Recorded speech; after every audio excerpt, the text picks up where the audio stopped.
This conference will now be recorded. 6 o'clock. Welcome everybody to the Wednesday, December 1st, 2021 meeting of the Monterey Select Board here at Town Hall and remotely.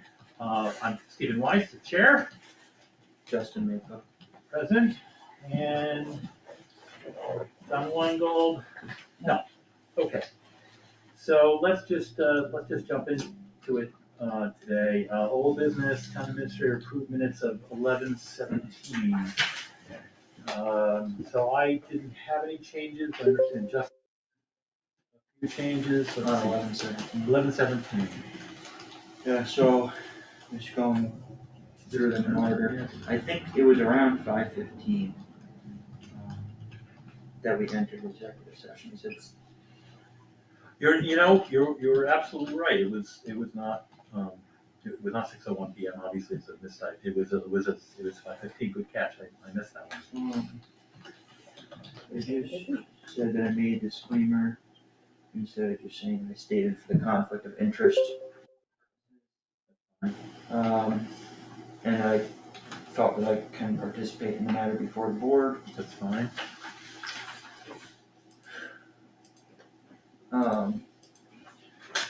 We're reaching out to boards and committees for the public records policy. And I think depending on what feedback we get, could change the policy that we enact, right?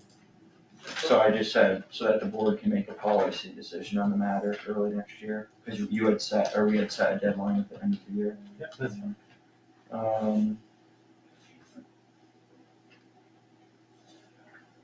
Motion. I just said that you made the motion just for clarity, and then I made a motion, and I just wrote the town charter committee, so it, and I added seats, just to clarify 3 or what.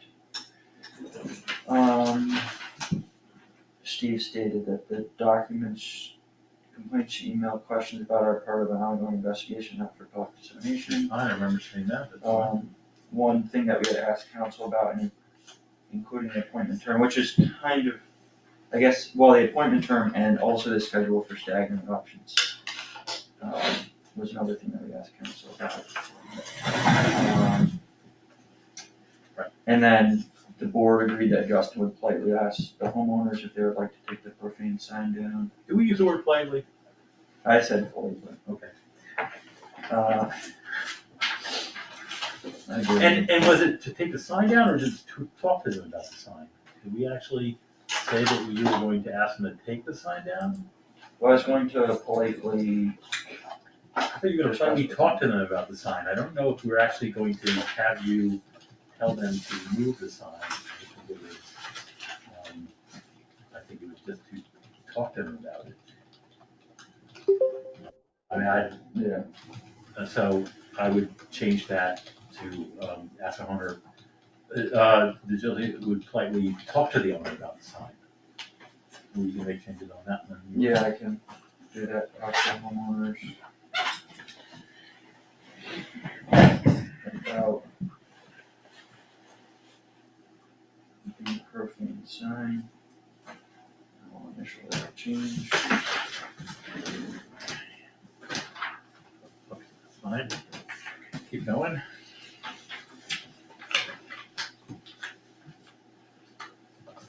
John Levin's report, or the Nancy, next page, I think, right? Wait, Did I get lost? okay, sorry, number 4, I'm at number 4, new business. Yeah, Steve stated that September That's fine. 22nd, the board agreed to renew to term of service. For John Levin's report, this is how I wrote it. John has provided the select board memo on what they need to do, which is meet in executive session, determine if the minutes are still confidential. Okay. Which I believe is my recollection of what John said. I just added Levin to John's name for clarity. Yeah, I think we should do that since there seems to be more Johns getting involved in town business. And then I just added notary public in parentheses. It said that John had been sworn in by someone, And just to clarify, there is no republic. That he was, actually, that John Yeah, Kennedy was sworn in by, yeah, Let me sworn run in, this copy. so put in sworn in.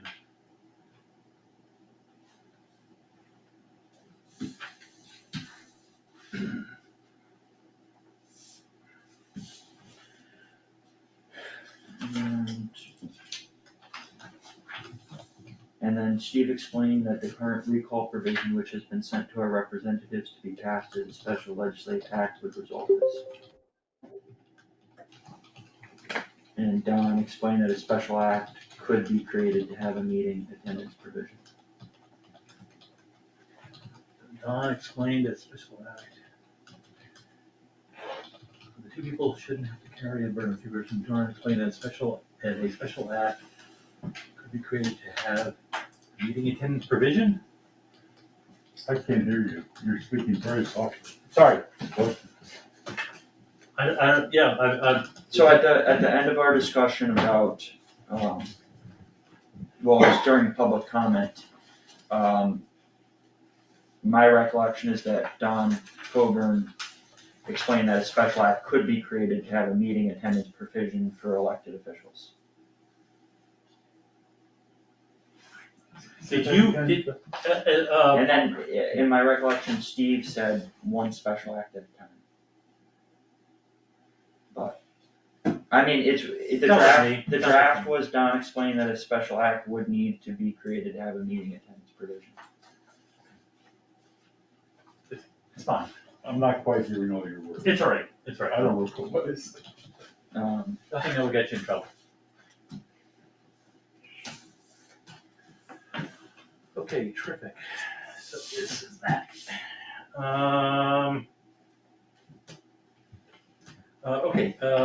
Access to council policy attached. Okay, so, we sent out, we got, access, we got the town council to, the town council gave us a policy that they would like us to, have. It was amended, and we sent it back to town council, and town council approved it. I did read, however, the building inspector, did make a very valid point, that, sometimes his access, sometimes, he needs determinations that are time sensitive. And since a building official, he's not gonna be making any kind of legislative decisions as opposed to other boards and committees.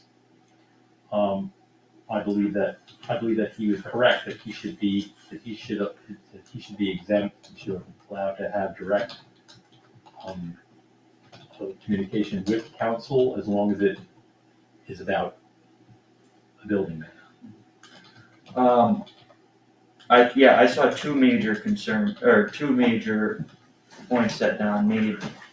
One was about, yes, the quickness with which he could contact council, and then also the confidentiality, which I thought, the policy as it's laid out here, does keep information confidential, but to speak to Don's concerns, I thought about maybe adding just a sentence in point 5, the chair shall maintain the confidentiality of confidential requests to access town council, because he seemed to be concerned that if he brought up a matter to the chair as liaison,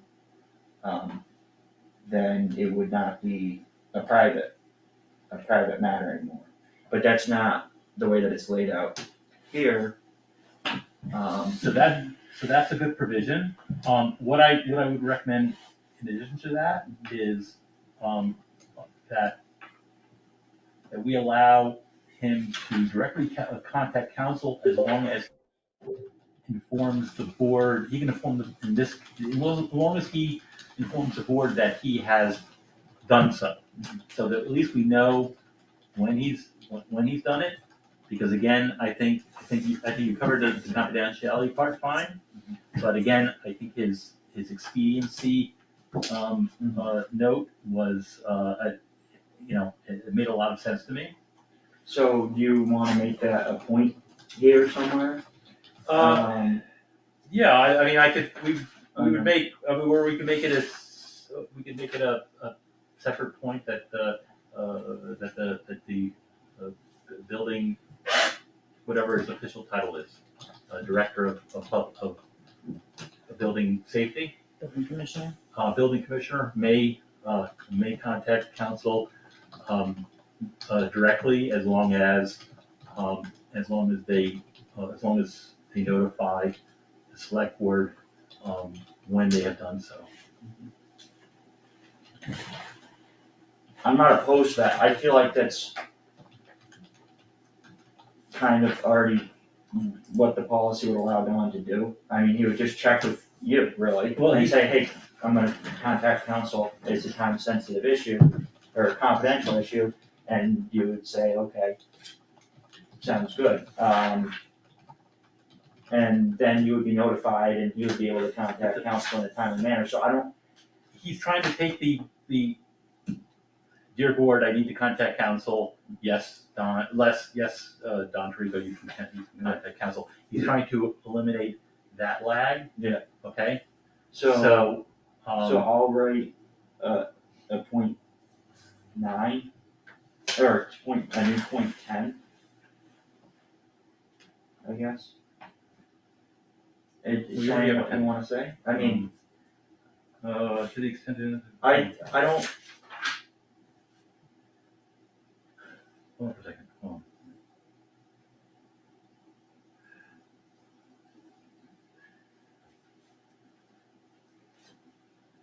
on. Well, you can put it at the end of 5, you can say, because the 5 says, for the matters that would require the advice of town council to be requested and or provided in confidence, the chair of select board and liaison to town council shall be authorized to approve access to town council.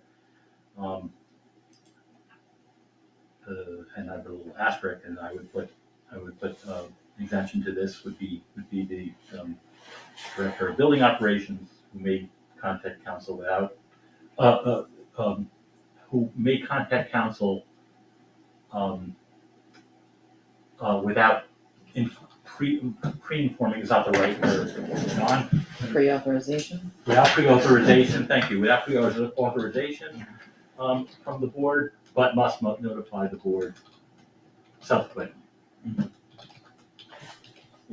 and then, yeah, I mean,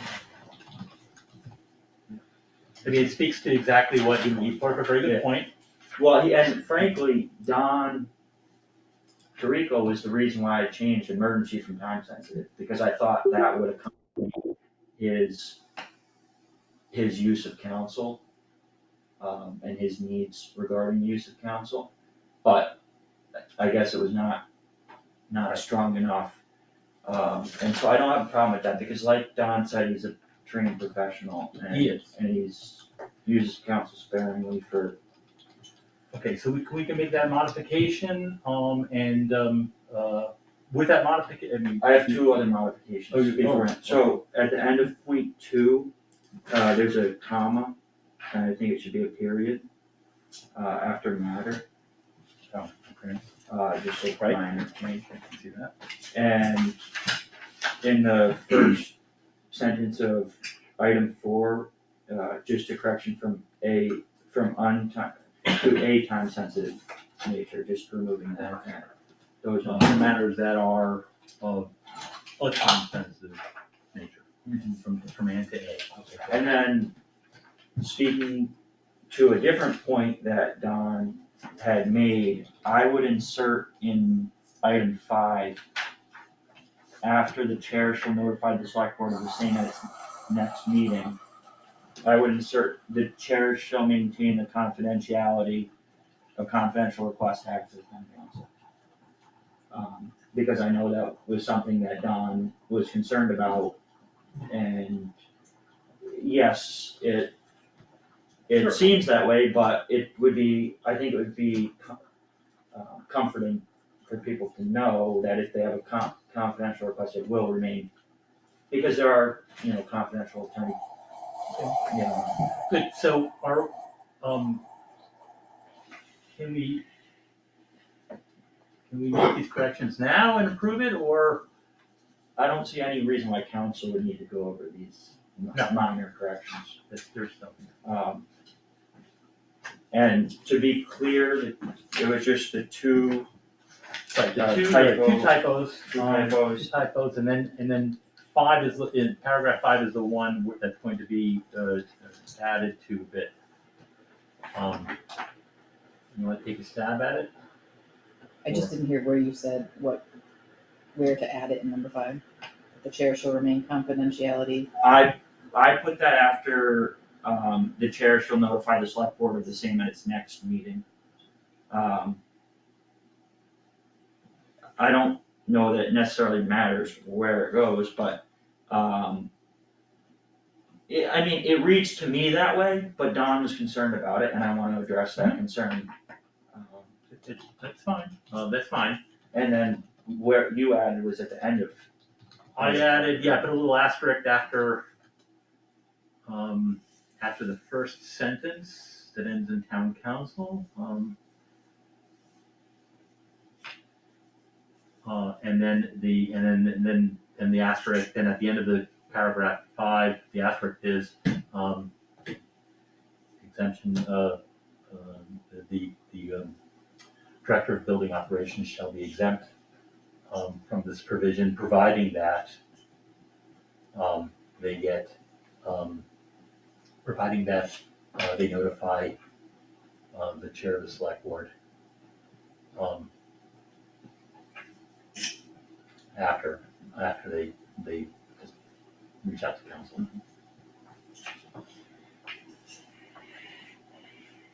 Yeah.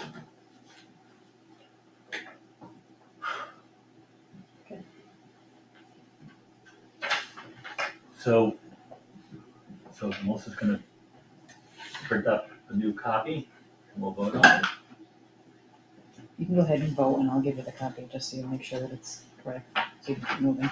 Okay, well, let me get the copy, we'll vote on it, right? What's that? You're okay with the changes that we made? Yes, I think it was 2 typos and 2 additional sentences. Okay, so you know what, we're just gonna, we'll make that motion when we get the actual page. Just so that we can read it into the record and everybody's on the same page. FY 23 cost of living adjustment, otherwise known as COLA. I think you were on it, you listened in yesterday, I know I was listening in yesterday, the only thing I think that really should be said about it is that, correct me if I'm wrong, the select board does recognize that, cost of living has increased. I think that, I would, hope that, well, we should do our own analysis, but I think the finance committee should do analysis as well, there should be a basic understanding of cost of living increases that have taken place in Monterey over the years, and study what has changed between this year and last year. I think we just need to get informed prior to budget discussions. And I've never been through a budget process with the town before, but it did, like, what are we telling department heads to plan their budgets around? And I understand for many departments, the salary can be the last thing that's dealt with, and like was said at the finance committee last meeting, we could just do hypothetical budgets with 2%, 1%, 5%, 6%, COLAs at the end of the process, but like was stated at last night's meeting, there's some departments, maybe only one that I know of, where many of the items are interrelated, and it's really the library, because they have a set percentage of the budget that needs to be spent on acquisitions. And so if wages go up within the library department, many other figures will need to change within their budget. So what guidance are we giving to, and by the way, my father's the library director, for anyone on the call, what guidance are we giving to departments who are trying to plan their budgets? So there are many schools of thought when it comes to budgets. Generally, it has been, what we've done in Monterey is, we don't like to say, well, listen, everybody, you got 5%, you can raise your budget 5%. Because we found that if you tell all departments you can raise your budget 5%, then everybody raises their budget 5%. There are some departments that don't need additional funds. Some of them need a lot more funds, and some of them actually might be able to do it a little bit less. So it's a little bit of a balancing act. I think that what I heard in the discussion yesterday was in line with what I've heard before, where you basically tell each department that first tell us what you need operationally. You break it down, operationally and salary-wise. Okay? Now I understand that there's different percentages for each department, and the library the salary is a bigger conversation. Well, what's really going on though, is that for many departments, you can split up operations and wages, and they're somewhat independent, if not entirely independent. But the state law, if I'm not mistaken, to maintain the certification of a public library is that you need to spend a certain amount of the overall budget, and Mickey can correct me if I'm wrong, but you need to spend an overall percentage of the budget on acquisitions. So if in the library department, more so than other departments, or wages and operations are interconnected in a way that they aren't in other departments. And so to prepare a library budget without any sense of what the wages will be is difficult in ways that it isn't for any other department that I'm aware of. So That's totally understandable. You can look, again, we're not setting policy here, but you can look to Monterey, the history of Monterey's budgets over the last 5-6 years. And with the exception of one, which I was not aware of, where there was a 0% COLA, which I don't believe I was on the board for that. Generally, there's been a minimum of a 2% the cost of living adjustment. Now, there's some years have been higher than that. But I would say that if anybody wanted a kind of a starting point, only because, if you go back to the history, either Michelle can get you the history of that, or Melissa can get you the history of that. Definitely pull up the history of cost of living increases in Monterey. So our official guidance regarding the COLA at the moment is that we're not offering official guidance regarding COLA? Well, the guidance is that, that we're going to begin having, so here's the other thing, that we're gonna begin having the preliminary budget discussions. All right, budget season basically begins now, or earlier. We'll be having preliminary budget discussions, and generally that's comprised of two different types of discussions. One of them is one round is an informal discussion, where you have you can have a member of the board. It's gonna be tricky for you, because I don't know how that works out as far as the discussions, because obviously, it's gonna be tricky for you in discussions for library budgets. Well, just for wages, really.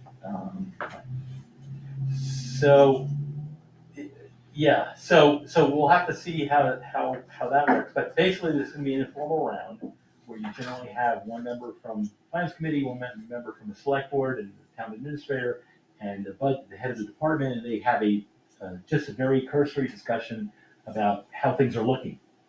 And the next round is a public meeting, where you do have the director, and you have the finance committee, and the members of the select board.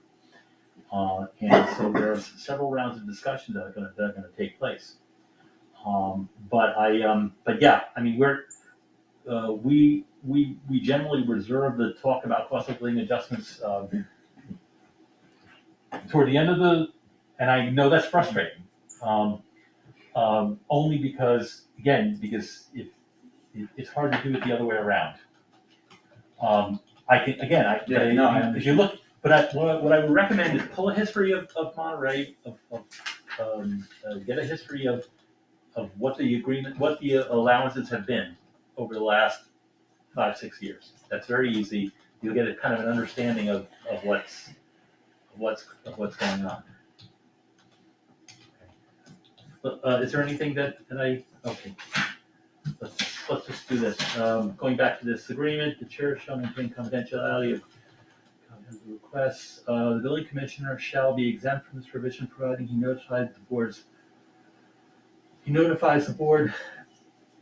subsequently. I just wrote what you said, so. Well, sorry, I'm tired. He notifies the board, I think it's subsequently, I think it's an LY. I will add L. Justin, is there anything else in there? Since she's gonna be making one more copy. No, I'm not making any more copies. I think you can trust me to add LY. Okay, I think it's, okay, fine. So I make a motion. Look, really in the trees there. I make a motion to accept the newest draft of the contacting town council policy, with the noted exception of changing subsequent to subsequently. Do I have a second? second, I vote yes. yes. Okay, and that's it. So, here you go. You wanna do the LY? I'll do LY, and I'll put my initials next to it.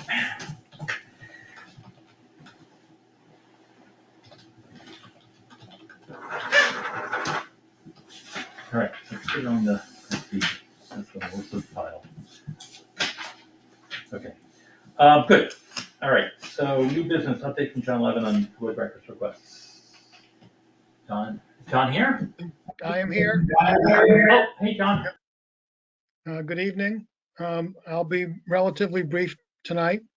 So I wanted to update you on the 3 pending records requests.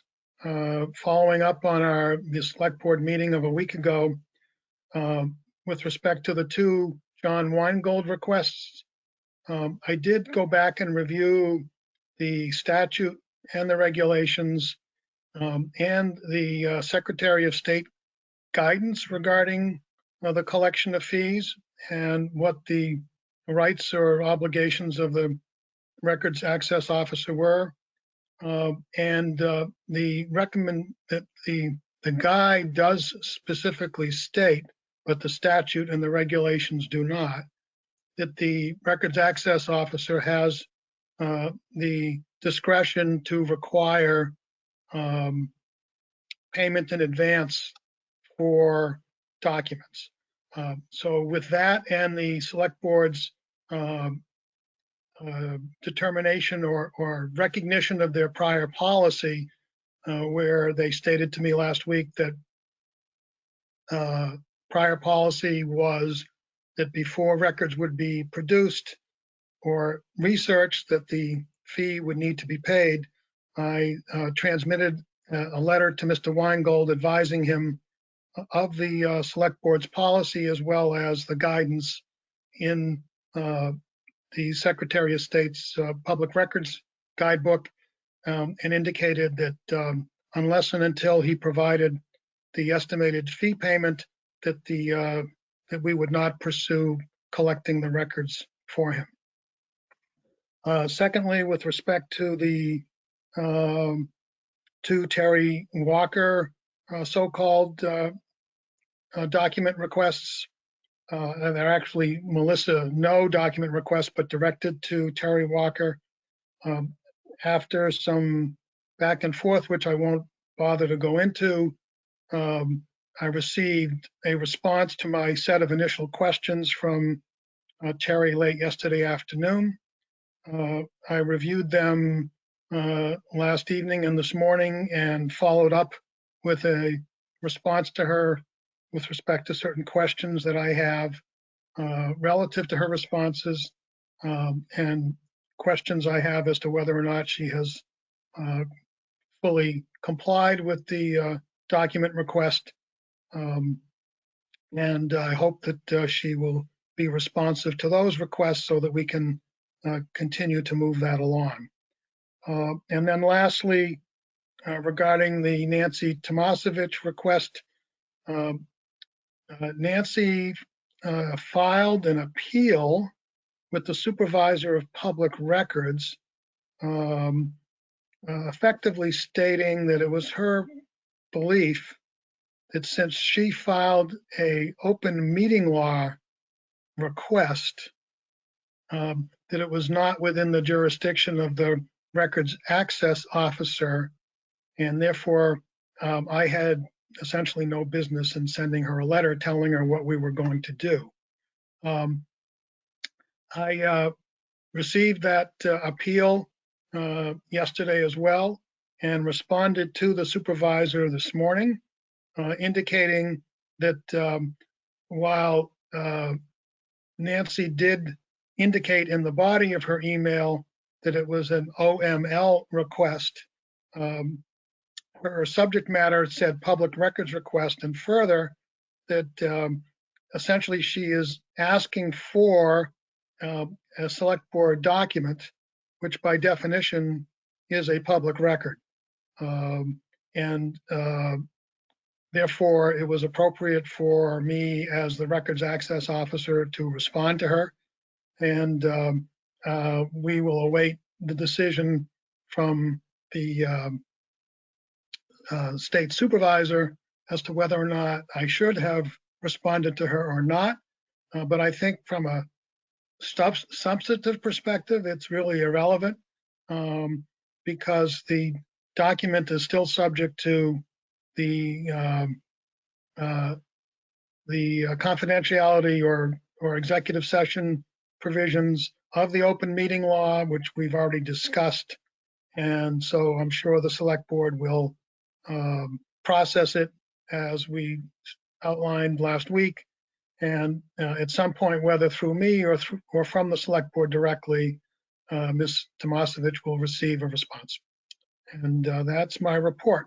In terms of future reports, I think that it probably isn't necessary from this point further for me to be asked to be put on the agenda on a regular basis. If I have something that I think is worthy of bringing to the attention of the select board, I will certainly request that I be added to the agenda as I have over the last 3 weeks. And I may on occasion submit a email summary to the board so that the board is kept up to date if there are any modest movement in the various matters. Thank you. Philip? I have a process question. John, are you still there? Yes. There was an extension of 30 business days that we talked about last week, which in effect stretched it out to give enough time, 4 hours a day, to get this whole job done. But you haven't heard back from Weingold at all. What happens if he gets back in touch with you a day before the 30 business days is up? Is there, we have to just jump and do 40 hours of work in a day? I would expect not.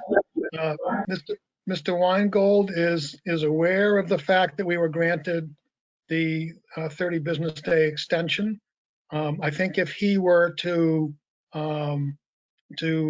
wait till the last minute to submit his check for the estimated fees, that I would have very valid grounds to request that the supervisor disallow the requirement or relieve the town from having to respond at all to the public records request, or again, alternatively, to further extend the time frame within which to answer.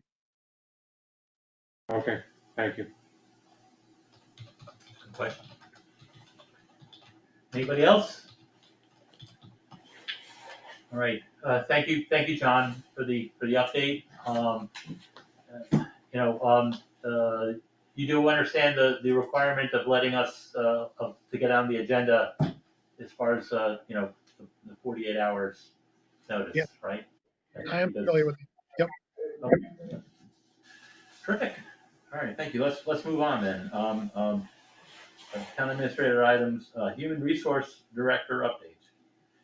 So we received 10 resumes in the third round. The 5 towns reviewed them earlier this week. We're going to interview, well, we're hoping to interview 6 of the candidates next Thursday, if they all agree to interviews. So these are completely different people than in the first 2 rounds? Completely different people.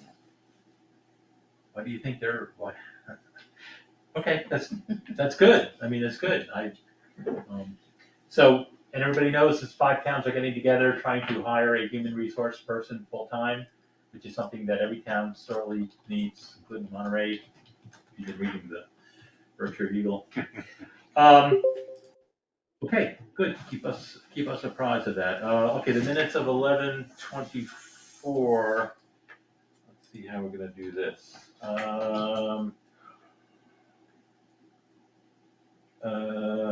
Okay, I see that. Okay, so you, so I guess you put the line through, Justin had no comments. Yeah. Okay, that's fine. I made all of the rest of those changes.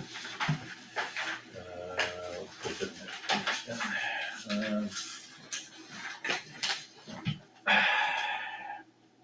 Okay, it's getting smaller and smaller. Okay. I put in expenditure limit, I put in the 1,500, I put in, Berkshire Graphics has a used color, copier, just want to let the public know that it wasn't a brand new one. Otherwise, it sounds like we're being cheap. Okay, Justin made a disclaimer for the record that Mari Enoch is his aunt. However, he believes he can legally participate in this business within the conflict of interest law, since he and his immediate family will not be financially impacted by the decision. fine. And then I added May 22 in front of election, just to clarify, and seats after each number, just for clarity. Fine. Regarding non-open meeting law complaint, I added the alleged violation is, I wrote, email, but I meant, a-n. Email sent only by Mr. Weingold and not responded to by Justin or Steve. That's a good addition. I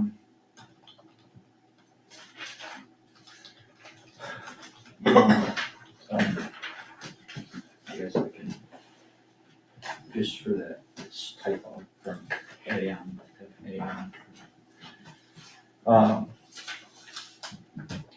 Steve stated that once the investigation is concluded and the board determines the documents are no longer confidential and can be released, the minutes will be released to all at that time.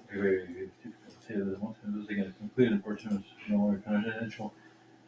They can be released. Wait, be released from this. Oh, no, wait, it's stated 2 times. Oh, and can be released, the minutes will be released at that time, no, that's fine. Yeah. Okay, so you put a line on, across prior to taking any disciplinary action or agreed to take, ask one more time, that's fine.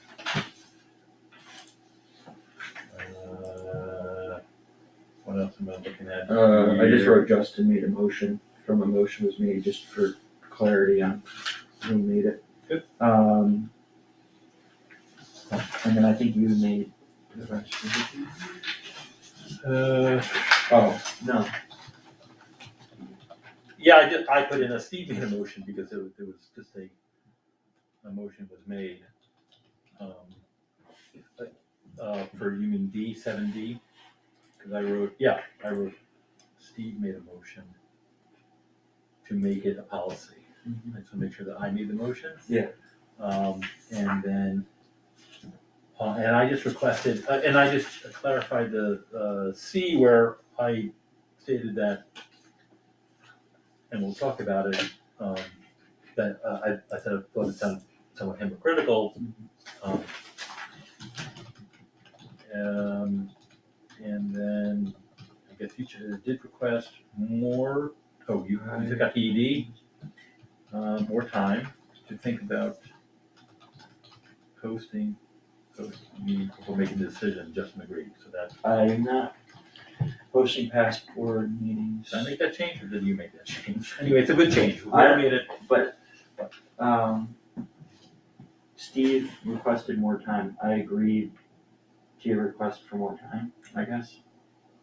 I would just you requested more time to think about posting past board meetings prior to making a decision. I think that Justin agreed is confusing to the reader. What did I agree to? But I asked you Your for more request for time. more time? Yeah, sure. So I guess not. He's probably initial this copy. because we have Okay, everything. yeah, so I make a motion to accept, minutes of 11/24/2021, as amended by both Justin and myself. Second, I vote yes. yes. Okay, good. Review and appoint interested parties for Renewable Energy Committee. Peter, it's a validation of your idea that so many people want to be on this committee. I have 13 names, is that correct? 14, Sean Tryon came in at the end of the day. Oh, okay, including me, right? Are you including Dennis? Yes. Okay, but he has to be a non-voting member, Oh, right? so he's a non-voting member, so he's not, so you wouldn't include him. Well, that's a question I have. We spoke last time initially about a core group of voting members. It might be 5, might be 7. We didn't make any decision on that. I thought we did ask for 5 total, right? Is that the case? That's what's in the minutes, and I believe, Okay, that we agreed to appoint you and 4 more. okay. So what I would suggest is, since there's so many other people, there's a lot of people. This is not be very scientific though. But I think we might need to just put names in a hat. And pick out 4 names for the people to be voting members, and then the rest of the people are non-voting members. And then obviously things can change as your group moves along. I don't know if there's another alternative, other than doing it that way. What I have been thinking about doing, I approached 6 of these people, asking if they would write letters of interest. I didn't anticipate having this large a number. A lot of people hesitate based on the amount of time it might take. And I suggested to those people that I wanted to provide a range of participation to people who might not be able to meet some schedule that is considered full-time or a voting member's commitment.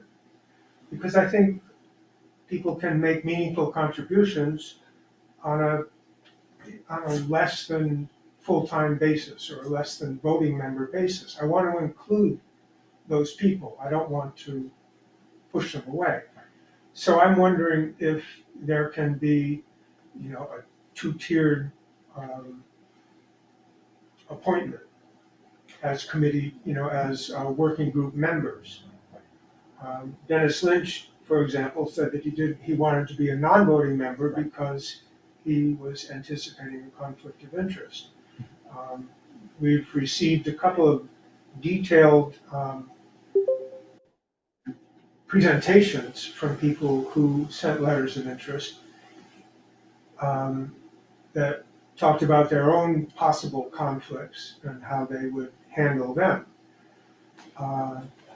So the way I would like to go forward with is just to convene these people without necessarily having them be appointed, and introduce ourselves, talk about our level of commitment, any expertise or passion we bring to the project. And I would want to outline my thinking so far for all these people, so we all kind of know where we're coming from. And then perhaps as a group come to some consensus as to how we would like the select board to proceed in a, official public meeting capacity, a kind of appointing capacity. Okay, so, we can certainly do that, but I guess what it would be then we couldn't appoint any of these people until you had that meeting. And then you would come back to the board with a list of the 4 other people that are voting members and the other folks that are non-voting members. And they would all be appointees, they would all be officially members of Well, the working group. can we appoint non-voting members? I think you're gonna make it complicated doing that way. I think, you could have your voting group and then anybody can help as they see fit without being an official. Otherwise, you're gonna mess up the quorum with appointing people. Well, I don't think you can appoint a non-voting member. I mean, because I'm just thinking about Lake Garfield Working Group as an example. There were many active people that were not voting members that attended the meetings. And they were not But they were not appointed by the select. officially appointed. Okay, So if you'd like, Justin, what do you think?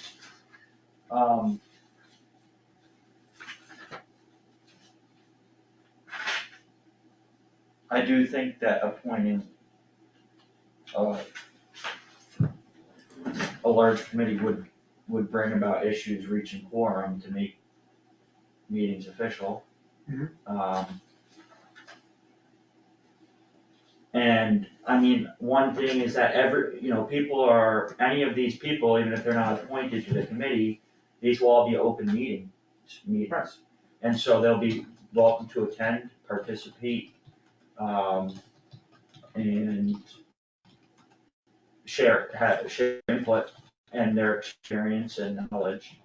But for the official business of having the working group, you would want a group of people who are going to reliably be able to attend the meetings so that you can reach quorum and do official business. Right. It's fine with me to proceed on that basis. I just want to be sure that I don't discourage people from participation. Yeah. On account of not being appointed voting members. Another question I had is whether an individual who's a part-time resident of Monterey and not a registered voter can be an appointed voting member of the working group. So, I looked, as an example, again, I looked to the Lake Garfield Working Group where there actually are voting members that are not full-time residents. Okay, good. So we have done that in the past. I would encourage you to, if you were gonna look for voting members, to have folks that can vote, only because you're gonna be talking about enacting policies that may have to be voted on at town meeting for budgets and what have you. And so, and of course, at that time, only people who are registered voters can participate in town meetings. So you have to sort of think about that as well. I think, but there is precedent that you can have non-voting members on. Not registered voters.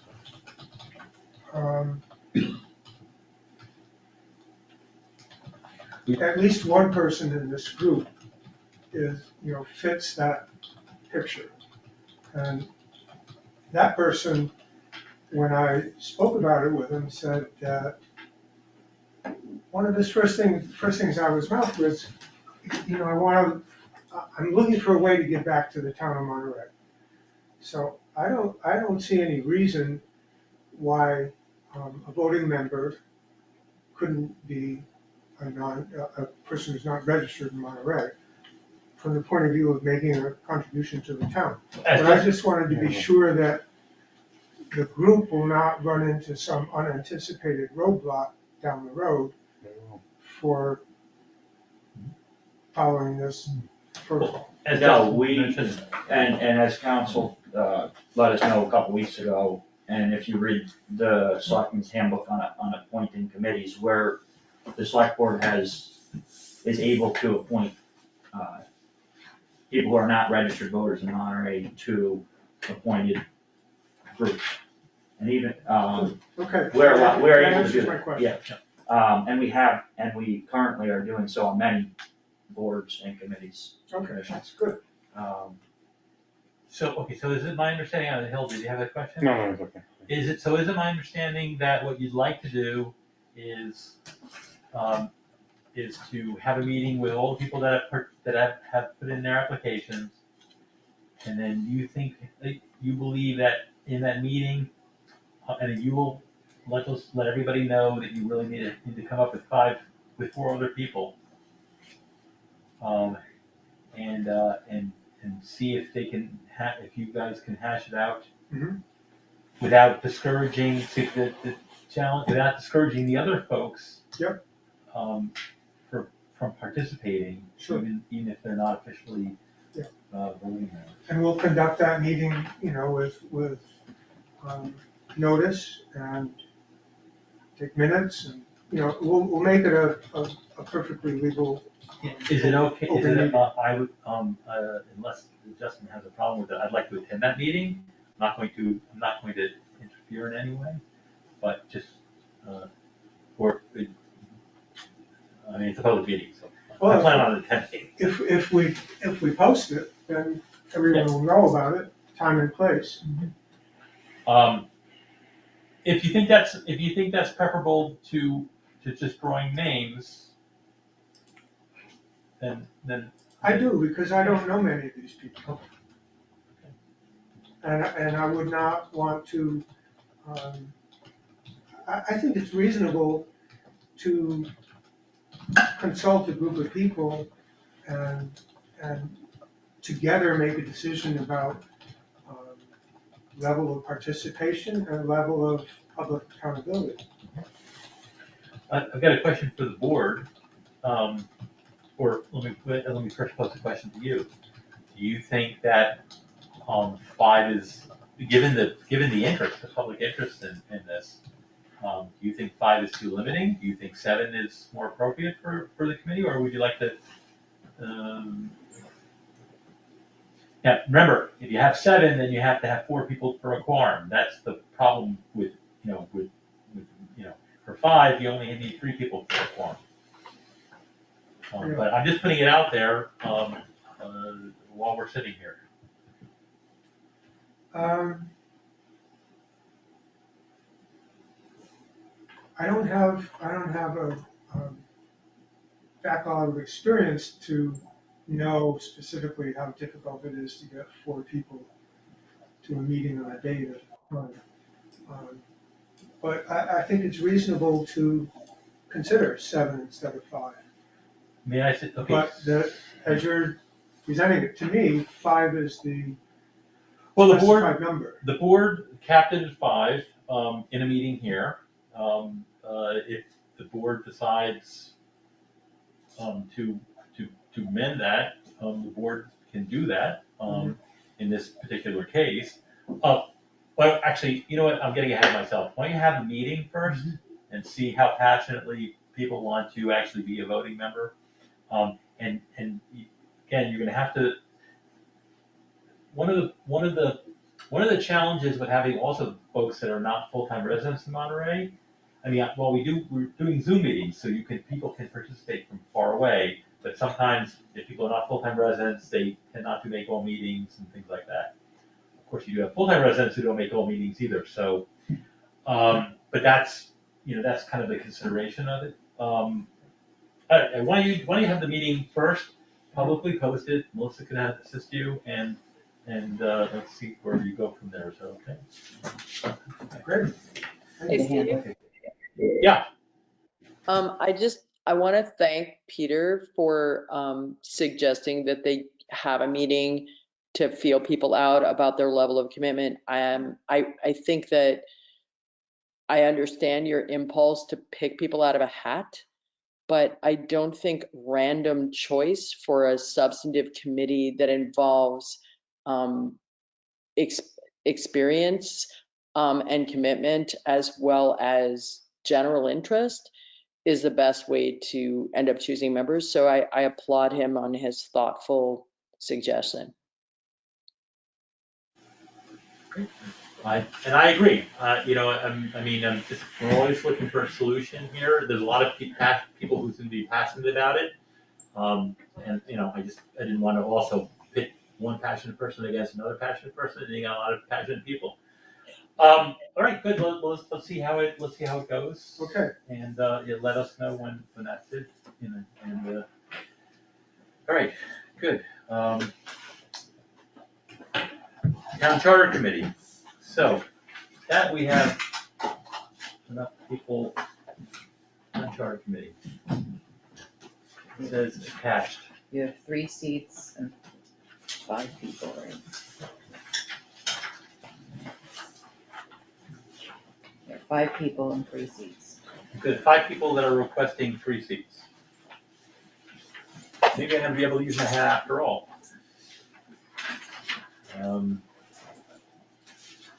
One of the sheets has 2 people.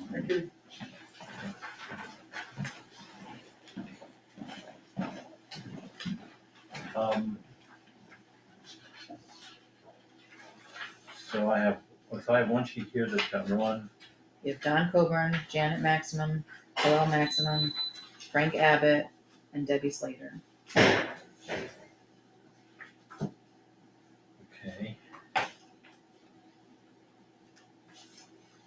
How can we resolve this?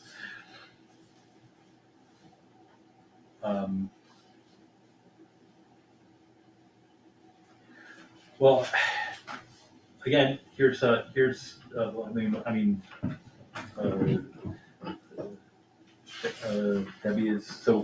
not a registered voter, not that should matter, but,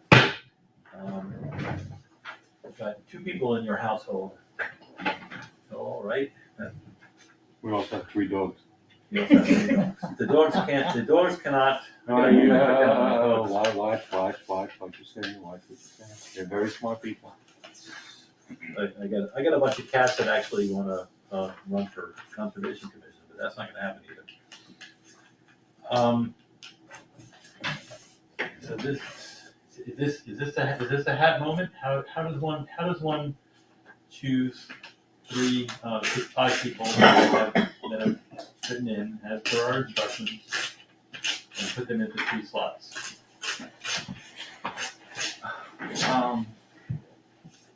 Well, Melissa's already cutting up paper. I'm figuring we should do it, I'm gonna be ready. I think,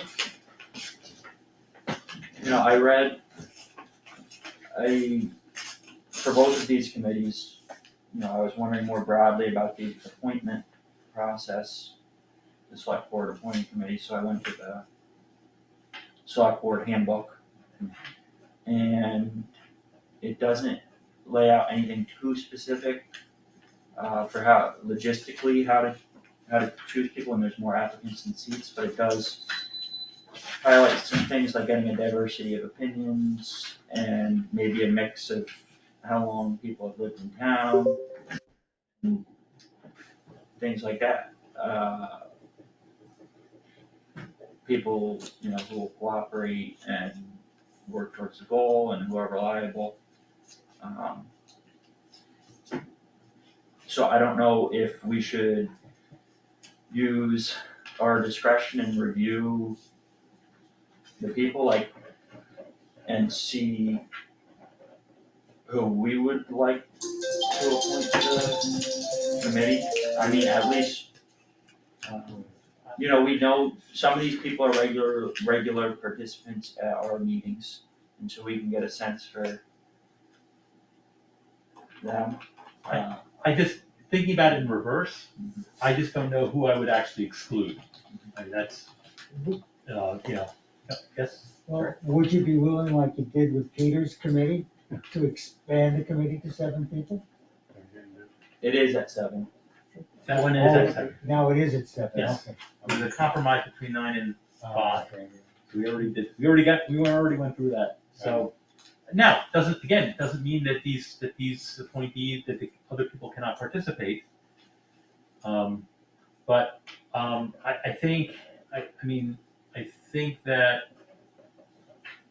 the only thing that I can say, which may or may not be, in this particular case, is charter. Charter is a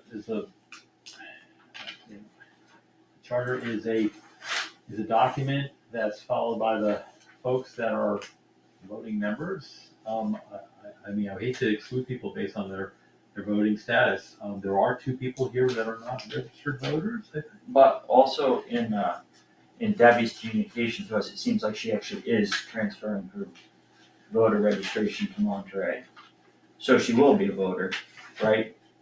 Well, So I think everyone on this list is. so then I they shouldn't think, be a so voter, then right? I think you need to pick people out of a hat, Justin.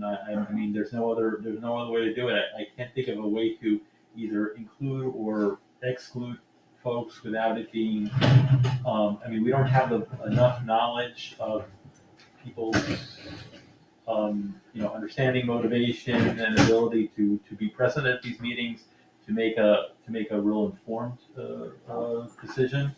In order to treat everybody equally that actually wrote letters, I think it's the only way to do this. And again, it does not mean that the people who are not picked are not going to be able to participate.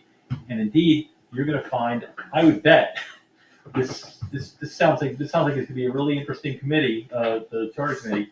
I would bet that within 60 to 90 days, there's going to be at least one opening. So. Well, I think one thing about these committees that we're creating is that they're supposed to advise the select board. And I think Don, who's sitting right here, was on the select board for 3 years, obviously, and has had a chance to have his voice heard. And he's still is an active participant at our meetings. And so maybe it would make more sense to give people who don't regularly advise the select board or who have been on the select board recently, a chance to share, to get those people involved. So I would make the opposite point. That he actually has an understanding of he's been inside the sausage factory. So he's got a little bit of he can come to it from a degree of understanding, whereas somebody who has no understanding or little understanding of how Monterey works, would you want them necessarily to come up with a charter? So again, I think this is a I'll ease your pain.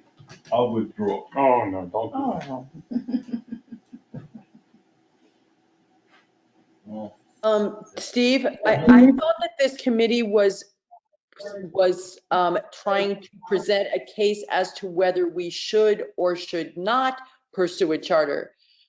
That is quite different from actually writing a charter. that is And 100%. that was what you just implied, but I believe this committee is supposed to recommend whether it is something that we should go forward with, not actually write the charter. That's correct. That's correct.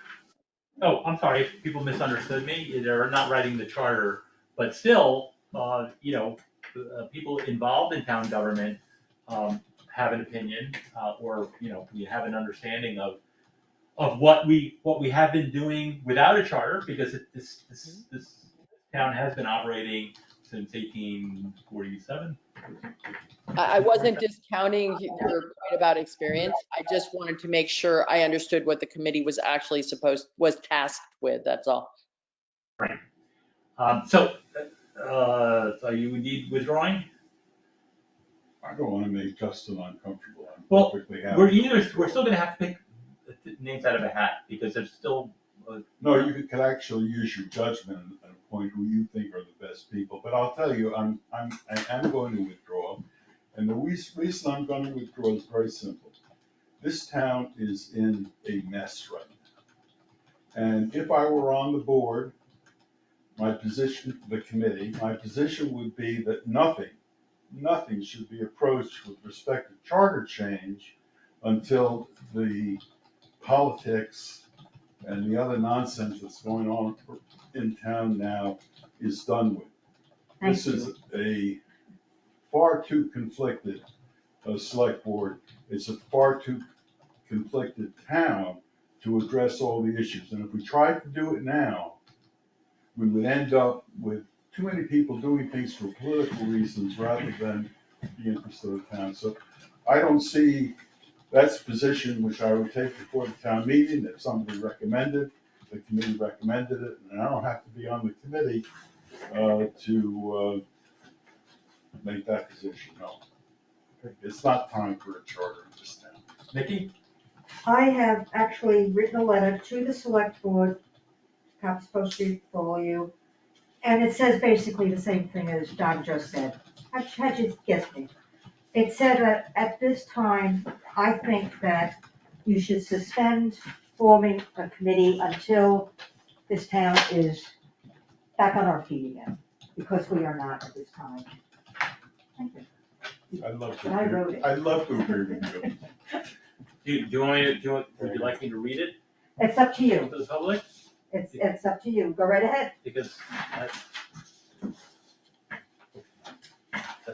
I can read, yeah, no, you can read it, sorry. no, it's written to me, but it's written to all of us.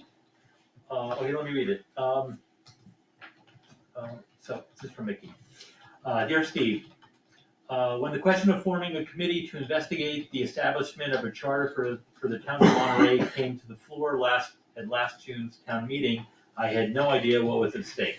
It came to light during the discussion that followed, and as time moved forward, that we were questioning whether Monterey should change its form of direct government.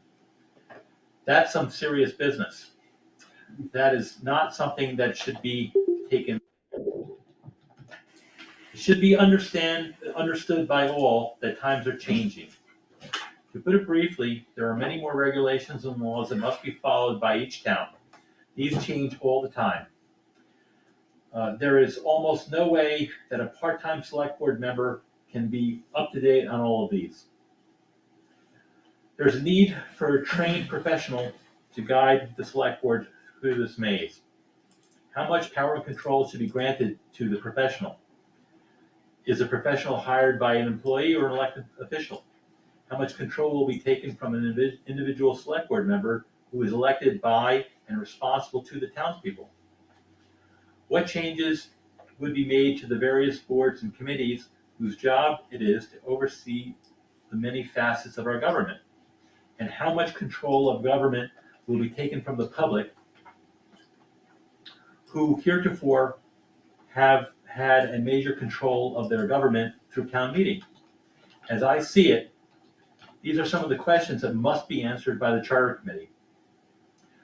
But then I don't know a lot about charters, and I could be way off base, which is why I asked to join the committee, to learn and to help guide our town. I was appointed by the charter committee on November 4th, 2021. I took my oath on November 13th. At this time, Monterey is going through a period where the environment is very hostile, to say the least. There is bullying and harassment involving employees, officials, and members of the public. The level of animosity is incredible. An investigation has been approved and funded by town meeting. Hopefully this will take place in the near future and we can get back to operating at a normal level with decency prevailing. In the meantime, some of the bullies, harassers, and mudslingers have now applied for positions on the charter committee. This is surely not the place for political partisan haranguing. I reached out to several townspeople who I felt would make good, serious, thoughtful members for this committee. No one wanted to work with any of those involved in the current controversy and so declined. Therefore, I'm asking the select board I'm asking that the select board temporarily suspend the charter committee. We've gone along without a charter for a long time. Better that we wait until serious allegations and issues have been resolved than we throw our whole form of government into a boiling pot that currently exists. If the board decides that in order to suspend the establishment of the committee, they would require those who have already been appointed and sworn in step down, so the whole process can start afresh in the future, I for one, for the sake of Monterey, would do so. I sincerely hope that the select board will take my concerns to heart and seriously consider forming a charter committee at this time. Most sincerely, Carly Davis. And this is, and it's, all board members are copied off on this, including the town administrator.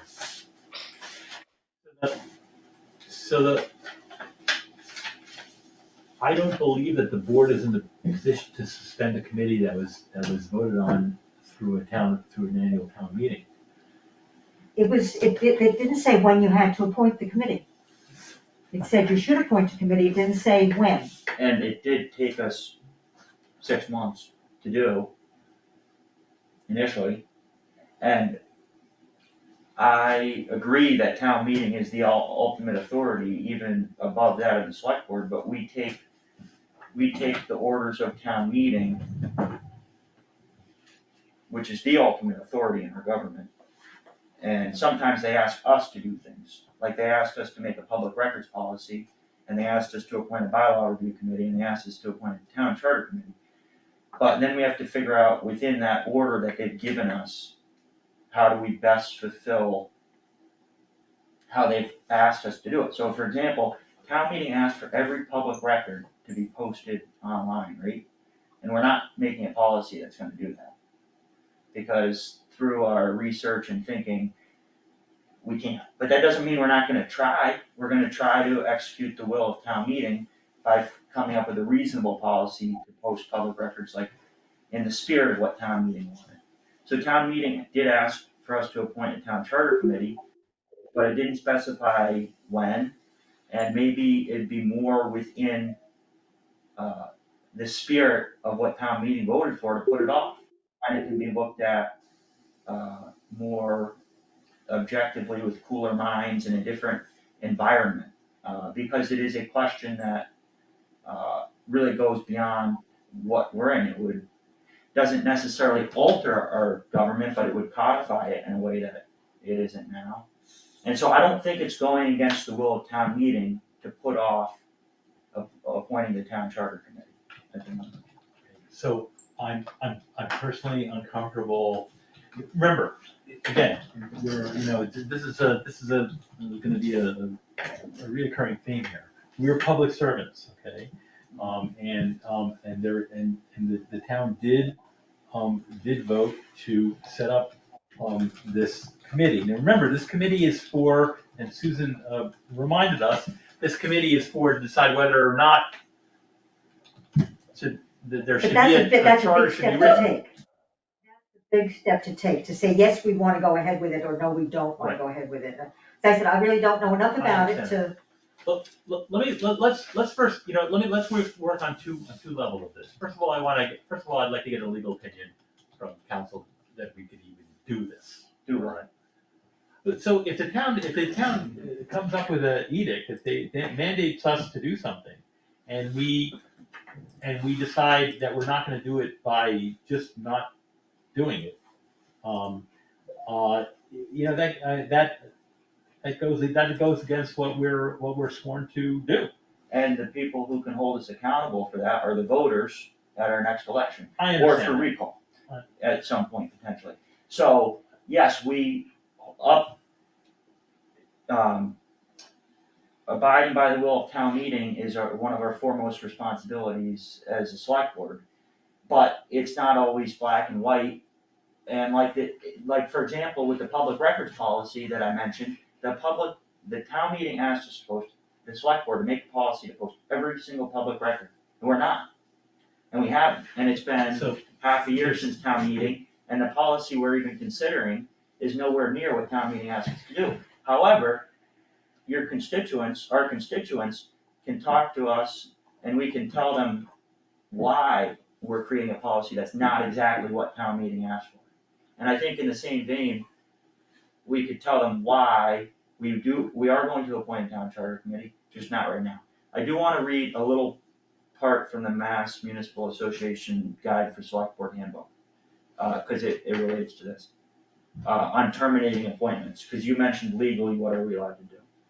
The freedom of the board to remove appointees depends on the basis of its authority to appoint them. Depending on a number of factors, there may be limitations on a board selectman's ability to remove people it appoints.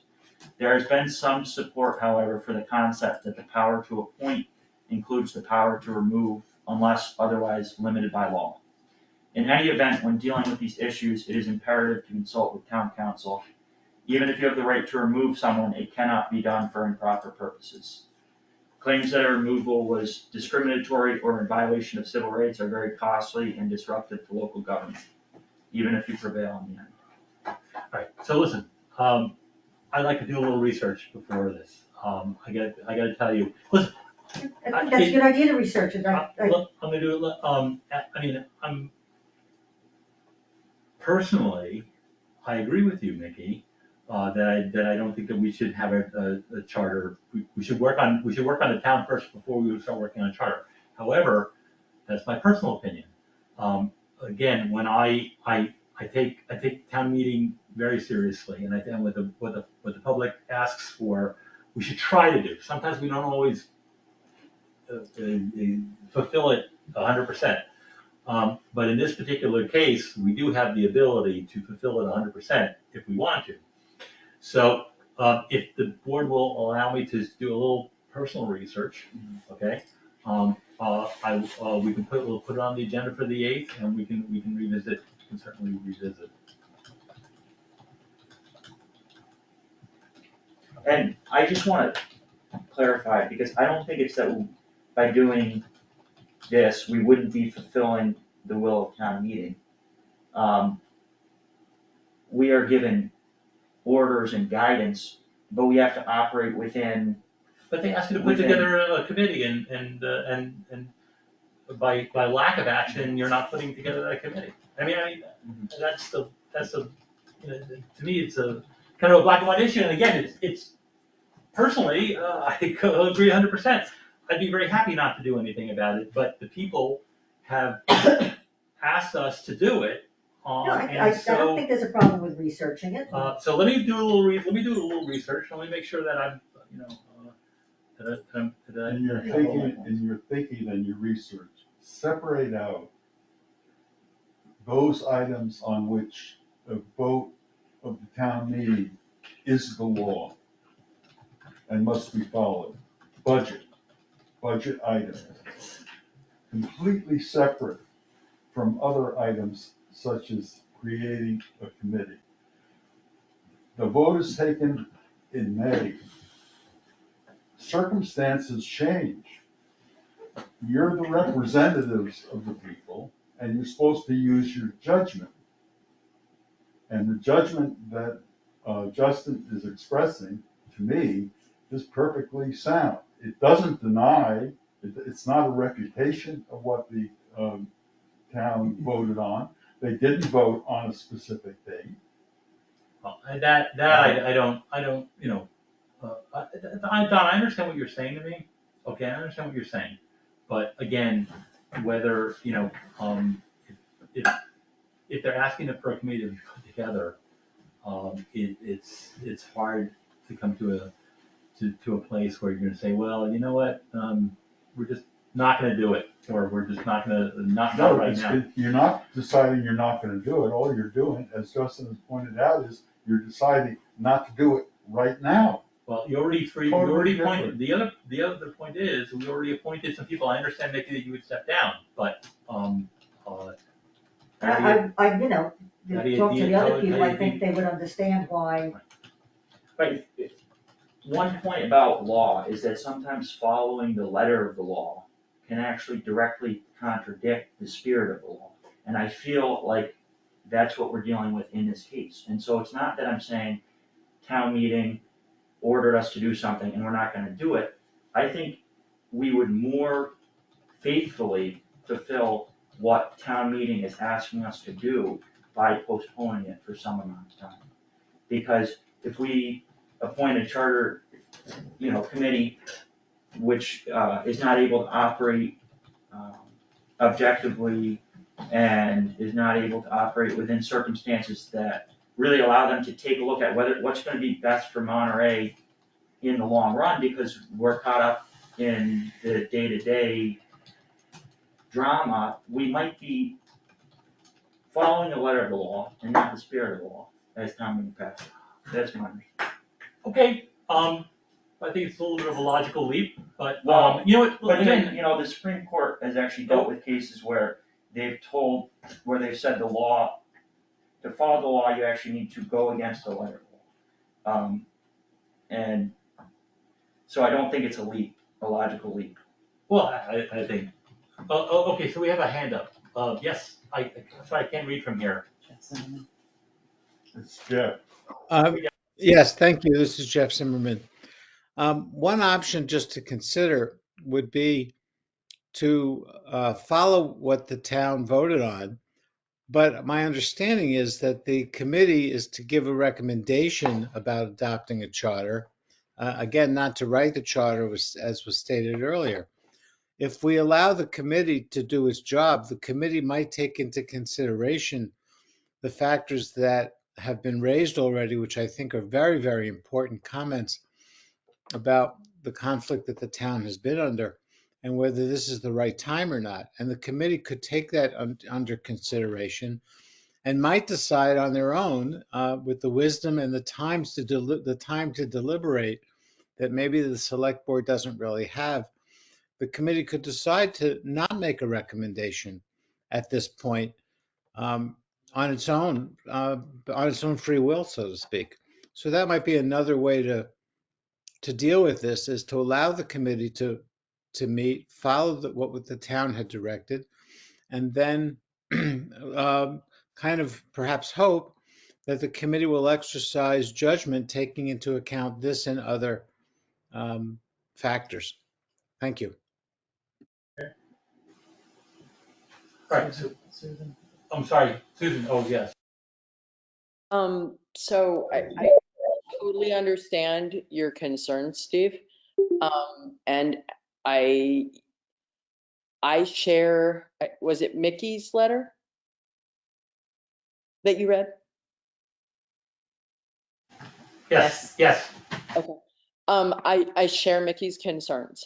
I have a deep and a rather serious concern that those who raised the concept of the town charter did so as a way to, with the flag of democracy, try to actually undermine democracy and change the form of town government in direction that they wish to change it. And I think, given that I fear that that is the underlying motivation, the composition of that committee and its ability to deliberate thoughtfully and without entrenched positions is pretty crucial. So I fear that in the current climate, either an attempt at random appointment or, it's hard for me to imagine a committee appointed in this moment of people who feel strongly about this issue actually being able to do what Mr. Zimmerman hopes, which is to deliberate in a thoughtful and insightful manner. I would hope that they could do so, but alas, I don't have a lot of confidence in that. And I understand your concern that you feel you were asked to do this and you have to do it. I would then say that you may wish to seriously consider how you choose those people, and whether, if you actually want the committee to exist and to get work done, a random choice of people may not be the best way to move forward. I fear you may doom the success of that committee in any way. Okay, so if the board allow me, let's put this on the agenda for next time. Let me just do a little personal investigation. Get informed, all right? They're only recommending to you. You don't, Is as this a recommend- board, don't have to accept their recommendation. Except that town meeting is the authority in town, in our government, they're our boss. But they only said they recommend, this committee will come with a They're just gonna recommendation. say, you should do, Doesn't say you have to follow the recommendation. I know, but if your boss recommends you to do something, Well, then you leave it in the hands of the voters. If the voters don't like the way you two vote, then we may have a recall or they'll have an election. understood, I'm not trying to do this in any way to undermine town meeting's authority, but rather uphold the spirit of what town meeting wanted. And town meeting voted, I think, for a real investigation of whether or not a town charter makes sense for Monterey, and that may be difficult to do in these circumstances, as Mickey laid out. right, okay, so, And so I'm not trying to go defy the will of town meeting, but figure out what town meeting, and we're part of town meeting, but what town meeting really wanted, but they are a boss. And if they recommend something, we should really go about doing it. and you're gonna have to have breakfast with the moderator, so, not me. But he's not a voter in town meeting. He has even less power at town meeting than I do. All right, so let me, I wanna be very thoughtful on this, because to me, obviously, I you're can concerned. absolutely understand. Okay. I put a lot of thought into this. Yes. and It took me obviously- a long time to say, I have to say this. So, we'll continue this on to, discussion at the next meeting, and, maybe I'll be a little bit more informed. All right, can we move on? Yeah, okay, speaking of the craziness that Mickey alluded to here, I would like to say that I am looking at an open meeting law complaint form. This complaint form was written by Stephen Weiss, which is me. This is by the way, this is the first open meeting law complaint I've ever filed in my 6-year or 5-year or 5.5 years history with Monterey. Not because I don't believe that open meeting laws are sometimes not followed for one reason or another, but I usually feel that it was done so because somebody made an error. I mean, we're all human, we all make mistakes. But the reason why I felt compelled to file my first open meeting law complaint against John F. Weingold Esquire is because this seems to almost be deliberate, or almost a challenge. So, and it's also hypocritical since I've been on the receiving end of many open meeting law complaints by John F. Weingold Esquire. Let me just read it very quickly. It has to do with the email that was read into the minutes of the last meeting, so I'm not going to bore you with that. But here's what I sent to the Attorney General.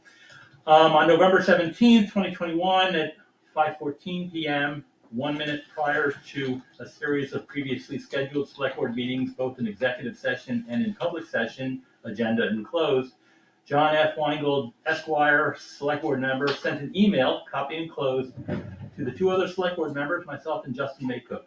This email was an intentional violation of the open meeting law, as it was clearly a deliberation to a quorum of the select board. Deliberation count 1. In the first sentence of the email, John F. Weingold Esquire, select board member, makes a statement to the select board about his boycott and self-determination of civil disobedience if Steve Weiss remains chair of the select board. This is clearly his opinion and a violation of the open meeting law. Deliberation count 2. In the second sentence of the email, John F. Weingold Esquire, select board member, makes several statements about Steve Weiss's actions that begin with, quote, "My perspectives are many." This is clearly his opinion and a violation of the open meeting law. Deliberation count 3. In the third sentence of the email, John F. Weingold Esquire, select board member, demands that, quote, "open mics, not, unquote, not be used during select board deliberation." This is clearly his opinion and a violation of the open meeting law, deliberation count 4.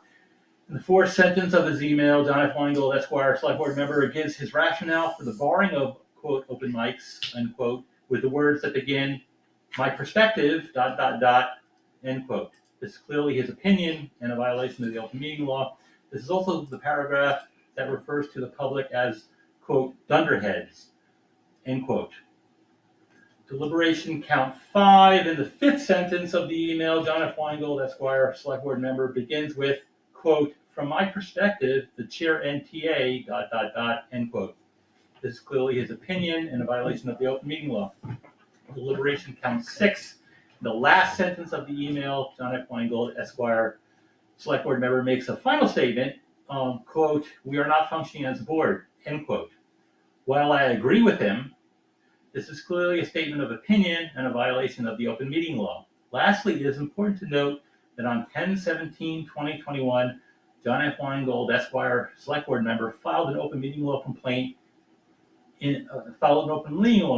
period.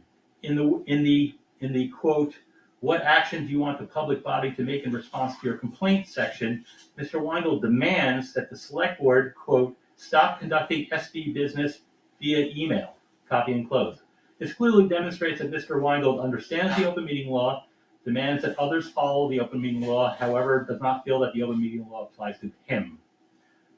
And in recommendations, I put in that Mr. Weingold should be formally reprimanded by the Office of the Attorney General for the flagrant disregard of the open meeting law and should be directed not to email his opinions to other Select Board members. He should be fined for each of the 6 counts of deliberation required to complete open meeting law training, signed by Stephen Weiss, 11/23/2021. And there are exhibits. I should also, since we're in public session here, let me just read the sentence from the open meeting law, the actual law here, which is Mass General Law C-30A, paragraph 18, says, quote, a public body member may lawfully email a quorum of the public body only to discuss scheduling a meeting, distribute a meeting agenda, or to distribute reports or documents to be discussed at a meeting, provided that no opinion of a member of the public body is expressed. So that's that.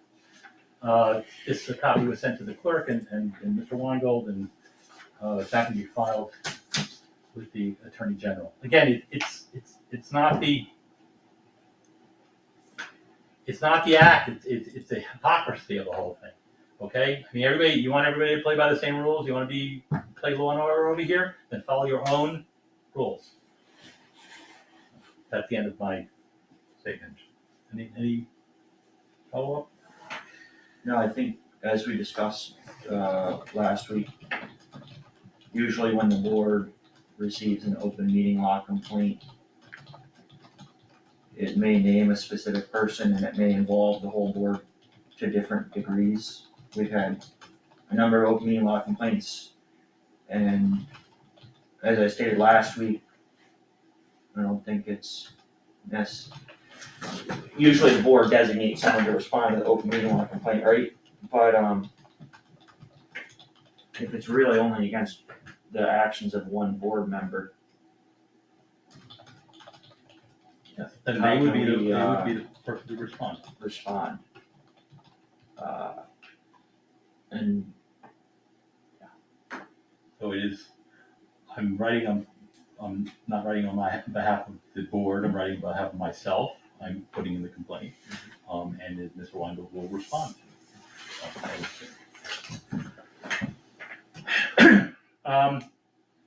Okay, anybody have any comments? No?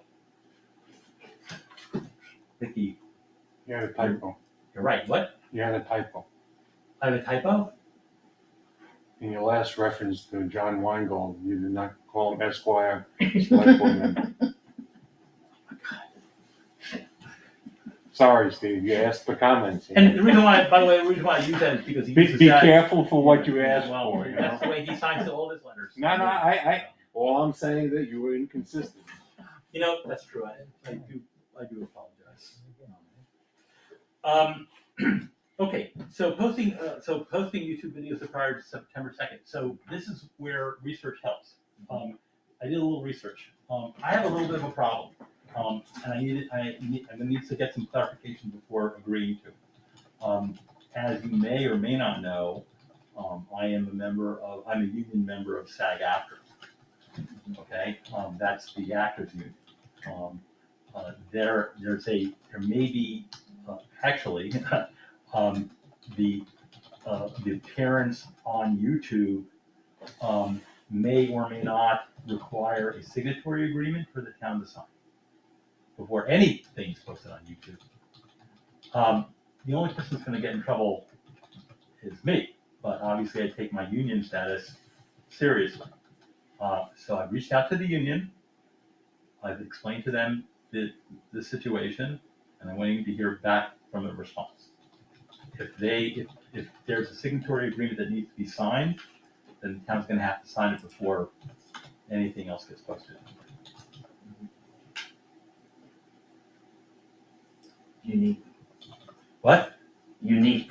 Well, not actually unique, there happen to be a lot of people who are members of SAG-AFTRA that have been in public, that have been, you had the governor of California was an actor, and the mayor of Palm Springs, and there are a lot of people that just basically, don't think their lives are complicated enough by being an actor, but also get involved in government. So I just want to make 100% sure that, because obviously I want to make sure that I don't get in trouble with the actors union. There's also a signatory agreement apparently that was signed in February of 2021 for quote unquote influencers, which applies to YouTube. And I just want to make sure that if there's a document that we need to have the town sign, that we sign it prior to putting it on. Obviously, there's already things out there, so I'm not demanding that they be taken down. I'm sure the union will be understanding. So if we can table that to the next meeting, hopefully I'll get an answer by then. Is that all right? Yeah. Publicly viewable profane, okay, so here's your, Oh, so the board decided that I would talk to people who have a profane sign that's viewable by passersby. And I was thinking about what I would say to them because we didn't flesh that out exactly at the meeting. Because even when we were going over the minutes, right, I thought I was going to ask them to take it down and not enforce it, and you said I was gonna talk to them. So there was some ambiguity as to exactly what I was going to be doing, but what I figured I would say is, hey, this sign that you have up with profane language on it is viewable to the public. But then I realized they know that because they could have put it on any other side of their building, but I think it's not a mistake that it is the sign that the side that faces the road. So I figured I wouldn't really be telling them anything new, and I just got cold feet and wanted to come back to the board to figure out how to proceed. so I'm glad that you didn't do it on your own, because I was concerned about that. I really do think, even though it seems to be it may seem to be a little overkill to have somebody from our police department do it. I think if you're gonna approach anybody, it should be somebody, I was concerned, Justin, quite frankly. Now, if you wanna do it and bring the chief or the sergeant with you, and then there's two people showing up at their door, I think generally that's why we've been usually having someone from the police department make that visit. And that would be that still is my recommendation. Well, I was also thinking about it, and what's great about how the United States law on freedom of speech is that there's little censorship. And I know there's some nuances to the law, but as much as we may not like to see certain speech, especially if it's profane, which to some degree, it doesn't have that much meaning, well, maybe we should just respect the person's First Amendment right to freedom of speech and let that trump our viewing of profanity. Well, that's why I think the directive was to talk to them, not, not demand that they take down the sign. I think sometimes people do something and, they don't necessarily have an understanding of the fact that they may be offending people as much as they are. Now, sometimes they are doing it purposely as well. But I think the idea was just to basically say, hey, listen, you made your point. Is it, would you be comfortable just, leaving it at that, and so that people don't have to see that in that type of language? I mean, we are all neighbors. I mean, if you had everybody posting things on their lawn about, you'd have a lot of crazy things to read as you're driving along. So, I in the past, that's the way we have approached it. And so then there's also the fact that we treat one person differently than somebody else. So in the past, we have had law enforcement just approach these folks and just say, hey, listen, they do it in a very non-threatening manner, and just say, hey, listen, we're all neighbors here. Don't want kids seeing that. If you can avoid it, do you think it's time to maybe think about taking it away? I understand there's free speech, but there's also, the point where, anybody can put an expletive on their lawn, and you don't want to see that in town. I mean, so there's got to be a middle ground somewhere. Yeah, except that you are not the moral police of the town. Justin is 100% right on this. And your job is to do law, is to enforce the law, not to go around and tell people that they're doing something that you personally don't like. And the reason you're not supposed to do that is because of all the power that you have as a select board. Because people may have to come before you for licenses or other things. And you have extra power that other people don't have, and that does not include the power to impose your moral thinking on somebody else. And to use the police No, to do I heard the last is time. even worse. Okay. And I think heard if you listen to the town lawyer, you will understand that what Justin is saying here is absolutely 100% correct. Either it's legal or it's not legal. If it's not legal, the sign, then there are enforcement measures. If it's legal, then it's none of your business. You're not the moral police of the town. Okay. So first of all, this is not my belief or our belief that this is a offensive sign. These are people the public is writing to us, asking us to address it, right? So that's the first thing. So. What difference does that make? Well, Steve, that makes no difference at all. Okay, it makes plenty of difference. And the idea is there is precedent in this town where, as a good neighbor policy, that we have actually approached people who have had on various different sides of things. If it's profane, they have been asked politely if they would mind taking it down because it offends people. You're allowed to say that as well. That's part of my free speech. That's part of free speech. You can actually say to somebody, hey, listen, this is offensive to me. You want to do that on your own, do it on your own, but don't do it with a vote of the select board or the authority of the select board. Susan. Yeah. I have to say that as much as I may not be impressed by that person's sign, they do have the legal right to put it up there. even if it bothers their neighbors, right? We all know that there are sometimes terrible neighbors. And I find myself having to say that if I had a sign up, the person that is putting the sign up is clearly doing it to upset other people. Asking the police to go implies that you believe that they, they're not within their legal rights to do what they're doing, which isn't the case. I understand wanting to have the police go because you're concerned about the reaction of the people, which is justifiable.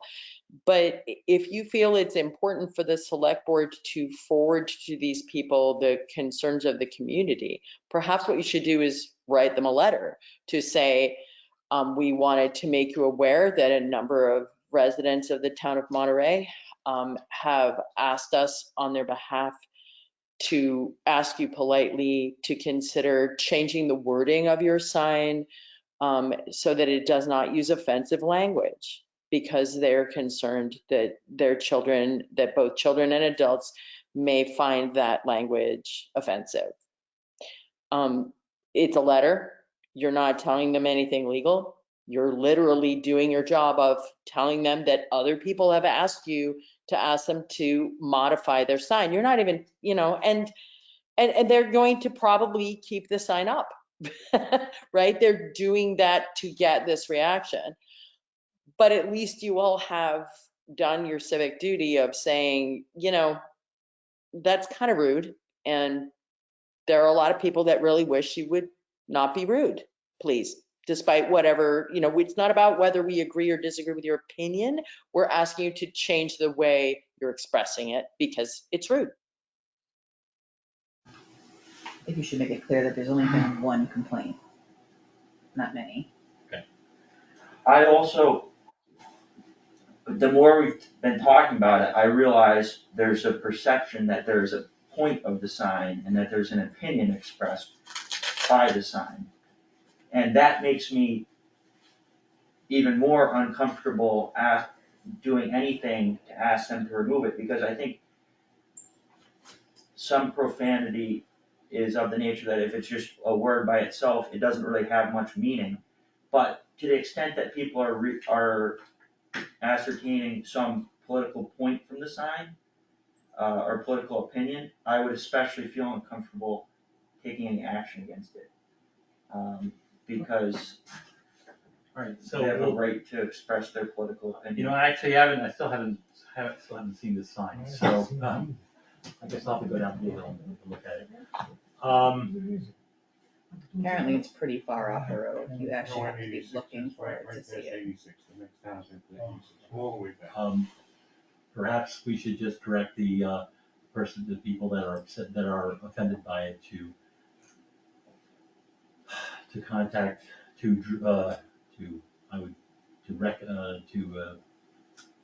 can send letters.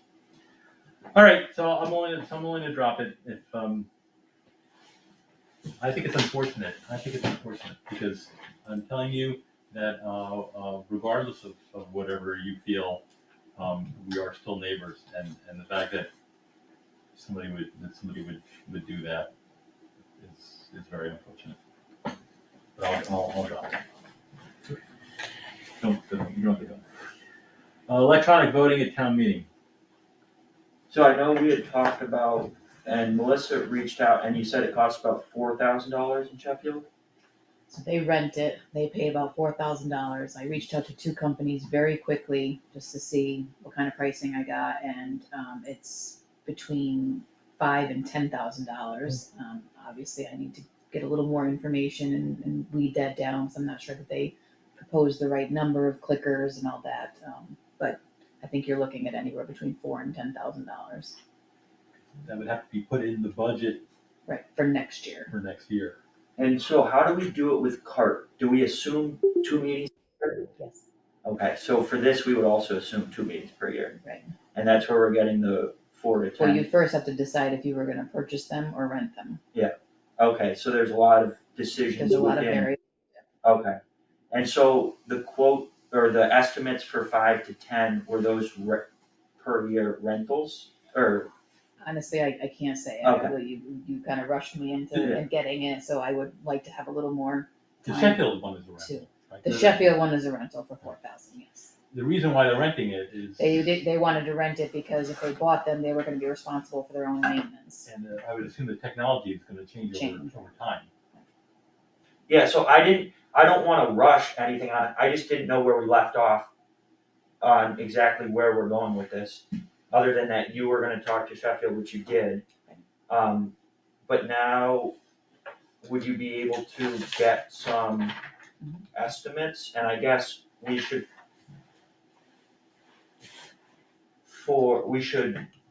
get the numbers for both buying or renting, right? Of course. To consider all options. And, I mean, Melissa is the ultimate researcher when it comes to these types of things. And she'll get a full analysis of it. And also, we have to look at what technology you'll need, even if you rent, you're gonna have to have, I would assume there's gotta be some sort of technology that's included that you're gonna have to have, and it's gotta be portable, because are we gonna always be in the pavilion? Probably not. Hopefully we'll be back in the firehouse at some point, soon. Yes, sir. I don't know what electronic voting is. So we'll replace the cards that you hold up. But you have to still attend, You have to still be you have there. to still be there. Yeah, you gotta be- you You can't can't do it stay from home home. and call in. Right, you can't do it from home. And some of the ideas behind it are that, when there's a card vote at town meeting and the clerk and the moderator walk the aisles, and so it saves you some time and potential inaccuracy from doing that. So one of the things that used to be done, and I'm not sure why it stopped, is the clerk used to have several registrars there, and they would be the ones that would count. You'd usually do 2 down and up, so that the moderator and the clerk didn't have to leave, and they brought the numbers up there. So that's a much cheaper option. to Less also expensive, not cheaper. consider. I would say that it's probably, I mean, again, on one hand, you want an accurate count, and you want, but, it's right, it's gonna be kind of a cost-benefit analysis when it comes right down to it. But it's a good time to actually have this discussion, because you're right at the beginning of budget season. Yeah, And and it's definitely have to be budgeted for. that's why I would, like to get some figures to work with, so we know Yeah. what we're talking about. Also, other than Sheffield, do we know which of our neighbors you walked around voting or not, or is that something that you could? I can find out. One of the companies gave me a list of names of Massachusetts towns that use them. Does Barrington use it? I don't think so. They might, I don't know. So at the beginning, when we sign in, you get a clicker, and when you leave, you have to sign out and give that clicker back? Is that the way it's gonna work? Yes. So it's not Otherwise- it's not that time, effective. If you gotta do that to get one, to come in and to get one, are we that off the count when the moderator and the clerk walk down the aisles that we have to spend $10,000 for 2 meetings? Well, you also, to get your card, you need to check in. Right. I'm saying, And but we're so- spending $10,000. We're not saving a lot of time because you have to get one when you sign in, and then you have to stand on a line and wait to turn it in when you leave. And this is gonna cost us $10,000 that we don't seem to have, we'd be spending on other things. Yeah, so it's not any additional time to get it, right? It's just like when you get your card, Okay, I guess you're right. returning it, you're There gonna is, have a line. returning it is an Returning additional time. Yeah. But I think one of, in a town meeting where maybe we go through a budget with no holds and there's only a couple articles and we're only voting on those, there aren't many votes. But we've had some town meetings recently where we have many card votes, right? And so if you take each one of those, I don't know. And then it's something to consider. Some towns do it, some towns don't. And then it's a cost benefit analysis. Yeah. So we'll do some research. It might not be as expensive as that, it might be less. Again, it's gonna be, right, it'll be a cost, and there'll be discussion about it. And it wasn't our original idea, the moderator, suggested it in a letter that he sent, he suggested that we look into it from his point. Sure, blame the moderator. Yeah, but anyway, listen, this has been a discussion that's appeared, this is not the first time we've had this discussion, so, but at least we're doing some real research on it, it's fine. Cybersecurity, a technology audit, yeah, so for the public's information, somebody sent some weird email, but using the town's contact form, to ask for $100 gift certificates, using my name. I can assure you I would have only asked for cash, not for certificates. So I guess that's what brought you up. Yeah, I mean, it's something that comes up in the Collins report, and then, last week, some employees received a fake email, and there's not anything we can do to prevent a fake email, but we can do a training for all of town officials and employees, so that they know what to look out for in these types of things, like, I'm a young person who grew up using email. So as soon as I saw that email, it was sent from like M123, and it said Steve Weiss next to it, but I immediately pointed to that and said, that looks like a fake email, because the actual address was some random string. So, and Melissa, actually, thank you for applying to the cybersecurity awareness grant, right? And so we'll probably hear back in December whether or not we have that. Yes, and just so you know, we have availability to those kinds of programs through Maya, and I have tried to send them out to all the departments, and I think 2 people answered. The cybersecurity, they're like little tests and emails and such, and I got 0 response from employees. Is it like training phishing attempts, or? I can show you tomorrow or Okay. whatever. Just because I think it's a good thing to go over. In this case, asking for gift cards was more of like a scam attempt, but there are phishing emails which could, invade into your computer and steal your information, and there's ransomware that can hold basically town information until you pay them to give it back to you. Right. So I just think it's some, and this incident could not have been prevented in the sense that anyone can make up a fake email and email town officials, but we can be trained to know what to look for, right? And if we get this grant, which we'll find out in December, it would allow for some of that training. Listen, I'm all for the cybersecurity. When I first came on the select board, some of these computers were using Windows 97.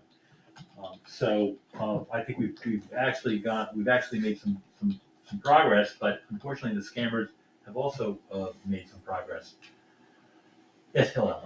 I would just like to comment that on 9, when you're talking about the electronic voting, it too needs some cybersecurity.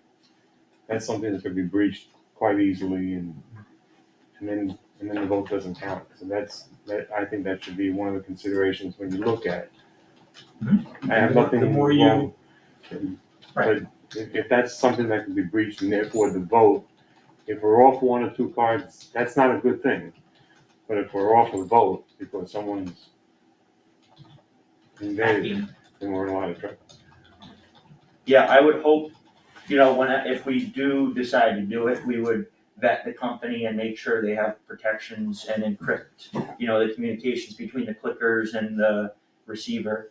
And that would definitely be something to take very seriously, yeah. So we're gonna wait to see if we get the grant. We should, at a minimum, there should be notice sent out to all town employees, that to be aware of these types of scams. And there's gotta be a standard, usually the police department actually does put out bulletins when there have been scams like this. They have been informed about this particular scam. Everybody should remain vigilant. And if anybody asks for money, don't give it to them. Review mail and any correspondence to be sent or signed. Michelle Miller's November 24th communications with the select board. Is it just this, It's the fourth dot there, yeah, the fourth dot? That's it fifth dot, sorry. in the entirety. This is from Michelle Miller, dated November 24th, to the select board to whom it may concern. I'm hereby requesting an extension to respond to the attached 11/12/21 OML complaint in order to contact legal counsel upon approval by the select board, and in order to fully research the confusing and contradictory claims contained herein. Sincerely, Michelle Miller. And she has the ability to I mean, I move that we allow her to contact counsel. She's been inundated with open meeting law complaints. And I believe also emails that she might consider to be harassing. Yeah, and in the future, it would actually be the case based on our contacting council policy that the finance committee would request to contact council rather than having individual members requesting council. But I think because we received this request before the policy that we have now was enacted, I would move to grant Michelle Miller of the Finance Committee access to counsel in helping her respond to the OML. I second that. And I vote yes? Yes. Yes. Any other correspondence? No, but I did just wanna ask, usually for this December, you guys usually take a couple Wednesdays off at the end. I just wanted to know if you're planning on meeting on the 22nd and or the 29th? So generally the 22nd, Christmas week, we usually don't meet. If there's, it doesn't look like there's gonna be too many pressing things, and I wanna give folks the most amount of time to have family, for Christmas. So I would make a motion that we don't meet on the 22nd. We can certainly wait and see as to the other one. I mean, as we're going. Does that sound like a reasonable Yeah. suggestion? Okay, because we have some things on the agenda definitely for next week. But then we'll know what's happening. Is there any update on the investigation? And So is that on the agenda? no, but there's a lot of people asking that are involved in it. Well, I did receive an email. Would you consider that I did receive an email. I can't hear you, Steve. So the question is there anything else about the investigation? I did receive an email from the investigator. We are not on the agenda. However, discussing mail is on the agenda. It'd be up to, I don't know. Justin, what do you think about that? Wanna wait until? Well, I don't know, because I'm not aware of it, but. Okay, so I'd like to hear it. Just sound This like is from the lawyer? you know what? I'm gonna put this. I'm going to.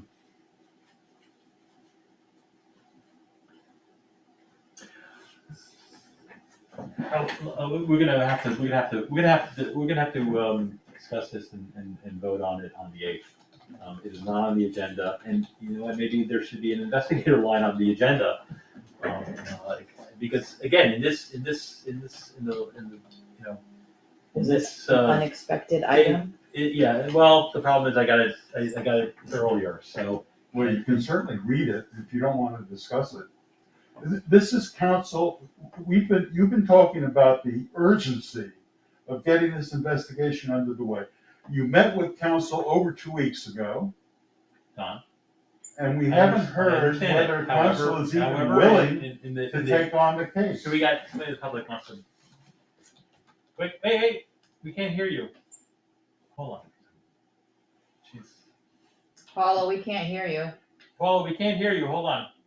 You have to unmute her. She's unmuted, but your mic isn't working. Your mic's not working, Paula. Nope, not working. You know what? A lot of people are playing gotcha with these, in, you know what, in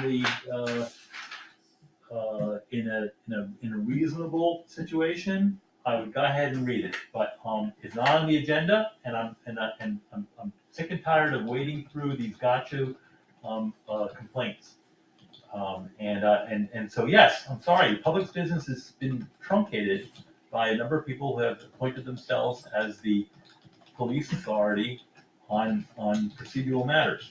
And in this particular case, this falls in that category where it's not on the agenda, so I'm not gonna violate that. Can't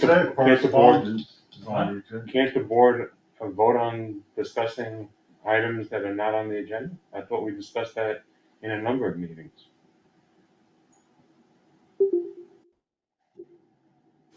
As someone that's part of it, I agree with Don. Making us wait another week is really Listen, not fair. it stinks, but you gotta, you know, you've got more sheriffs than you do, other people. But Steve, you didn't answer my question. Can't the board decide to So hear? Justin, is this one of those moments where you actually break the law to uphold the law, right? To make it. Privy to this communication, so I can't speak Yeah, unfortunately, it's, yeah, You haven't seen this letter? to it. No. no, because You're not gonna show it to, Justin is sitting right over there. it's not on the agenda, I can do, all right, so let's talk to the public for a second here, and, Paula, your microphone does not work. You're muted, you're either muted or, My wife's hand is up Ellen also. Colburn has her hand. Ellen, Are we allowed to ask you this question? Is an investigation being pursued this coming week? this coming week. Nothing could be signed, until an engagement letter is signed, nothing can proceed. Have you been Does sent that an mean that no engagement, is an engagement letter signed at a public meeting? There's like 20 questions.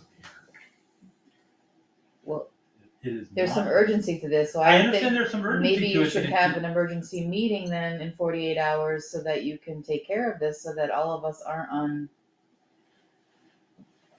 Like, we're not doing these interviews at Christmas time. I understand that. Unfortunately,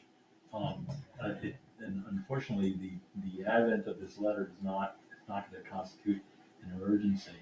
We're Well, just you gonna have can to do one talk within about it on 48 Wednesday. hours. We're gonna have to talk about it on, if you wanna schedule another, meeting for Monday, if we got more than enough time, if you Yes, don't wanna wait. please, You wanna move the meeting till Monday? please. Probably, I would just double check, but I. Steve, We can do that, yes. may I remind you, and I respect the position the position and situation that you're in, but we were here on October 6th, and there was something that was not on the agenda that was discussed for 2.5 hours. And I understand you might from some parties, but I'm gonna go back and ask, can't the board decide to discuss items that are not on the agenda? For instance, the last item here is public comments. There's comments and questions from the public. So here, I'm the public, and I'm gonna ask a question. where are we with the investigator? And as a member of the public here, I deserve an answer. That answer I can give you. Okay? I did receive a letter from the investigator, which I forwarded on to council. Waiting for the council's reading of take on it. It's just gotten back to me yesterday, telling me that they seem to be, it seems to be in order.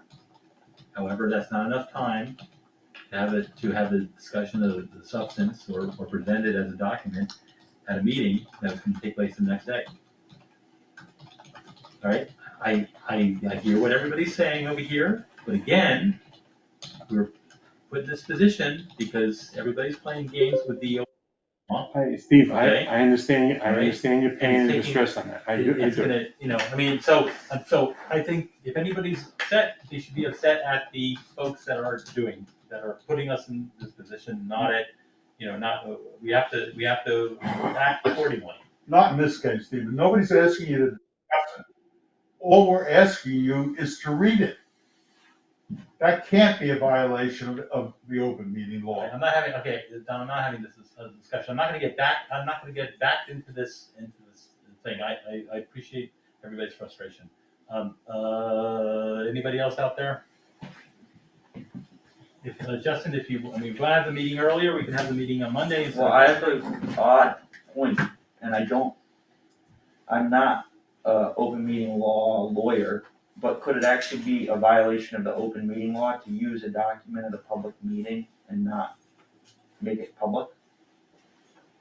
Meaning this letter? I'm not using this letter. Oh, I'm just, I don't know. I'm just stating the state of what's happening here. If you want to make it, listen, again, everybody should talk to all their buddies. This is what happens when, you want to hamstring a town, a small town. This is the way to do it. The open meeting law. Okay, I have one more comment because I'm in the public, I can make a comment. Yes, sir.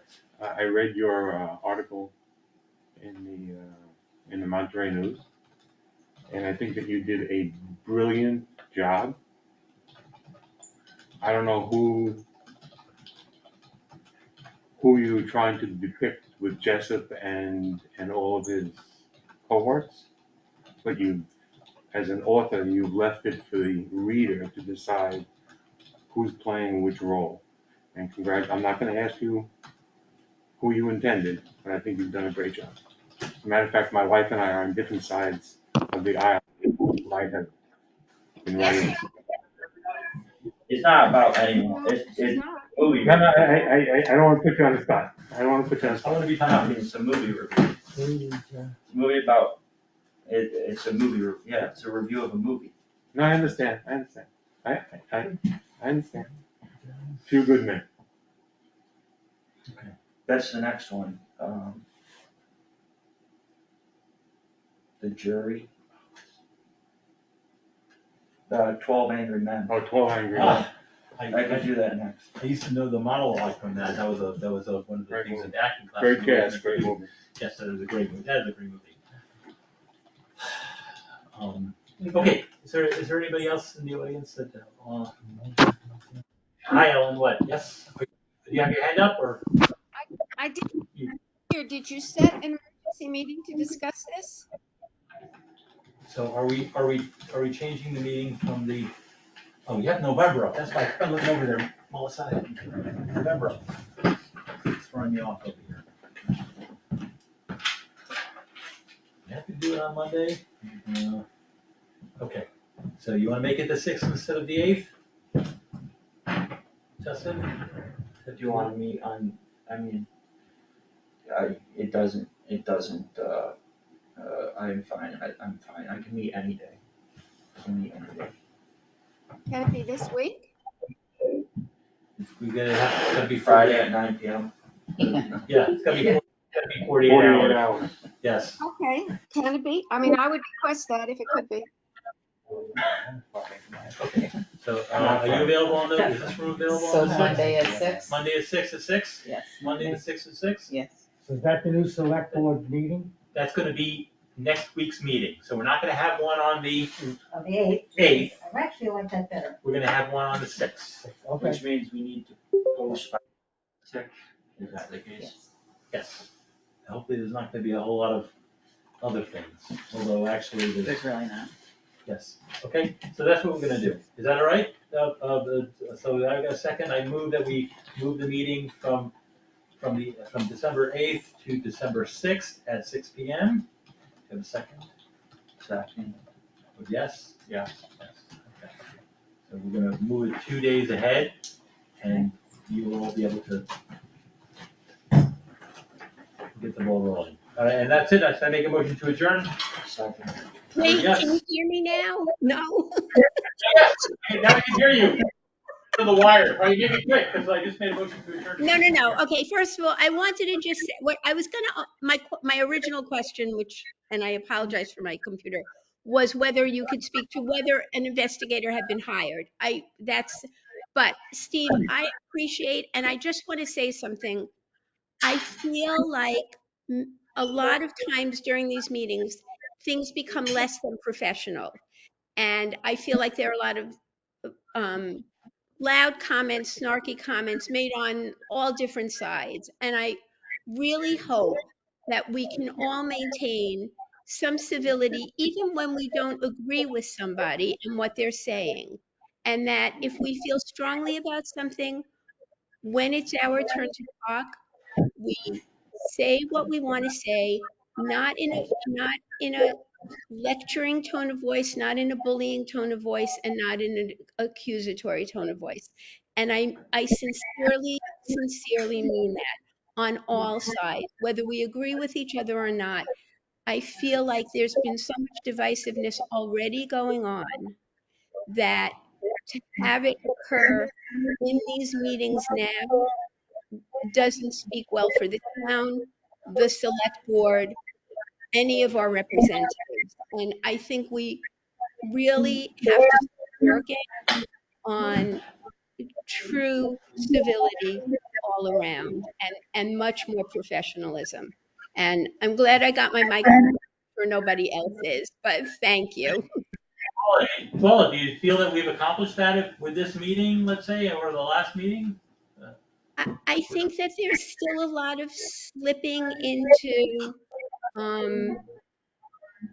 people not just saying what they think, but really targeting other people. And Steve, I want to say to you in particular, as pertains to this last conversation about the investigation, I don't know anything about it. I'm not a professional. I'm not on the select board. I'm not an attorney.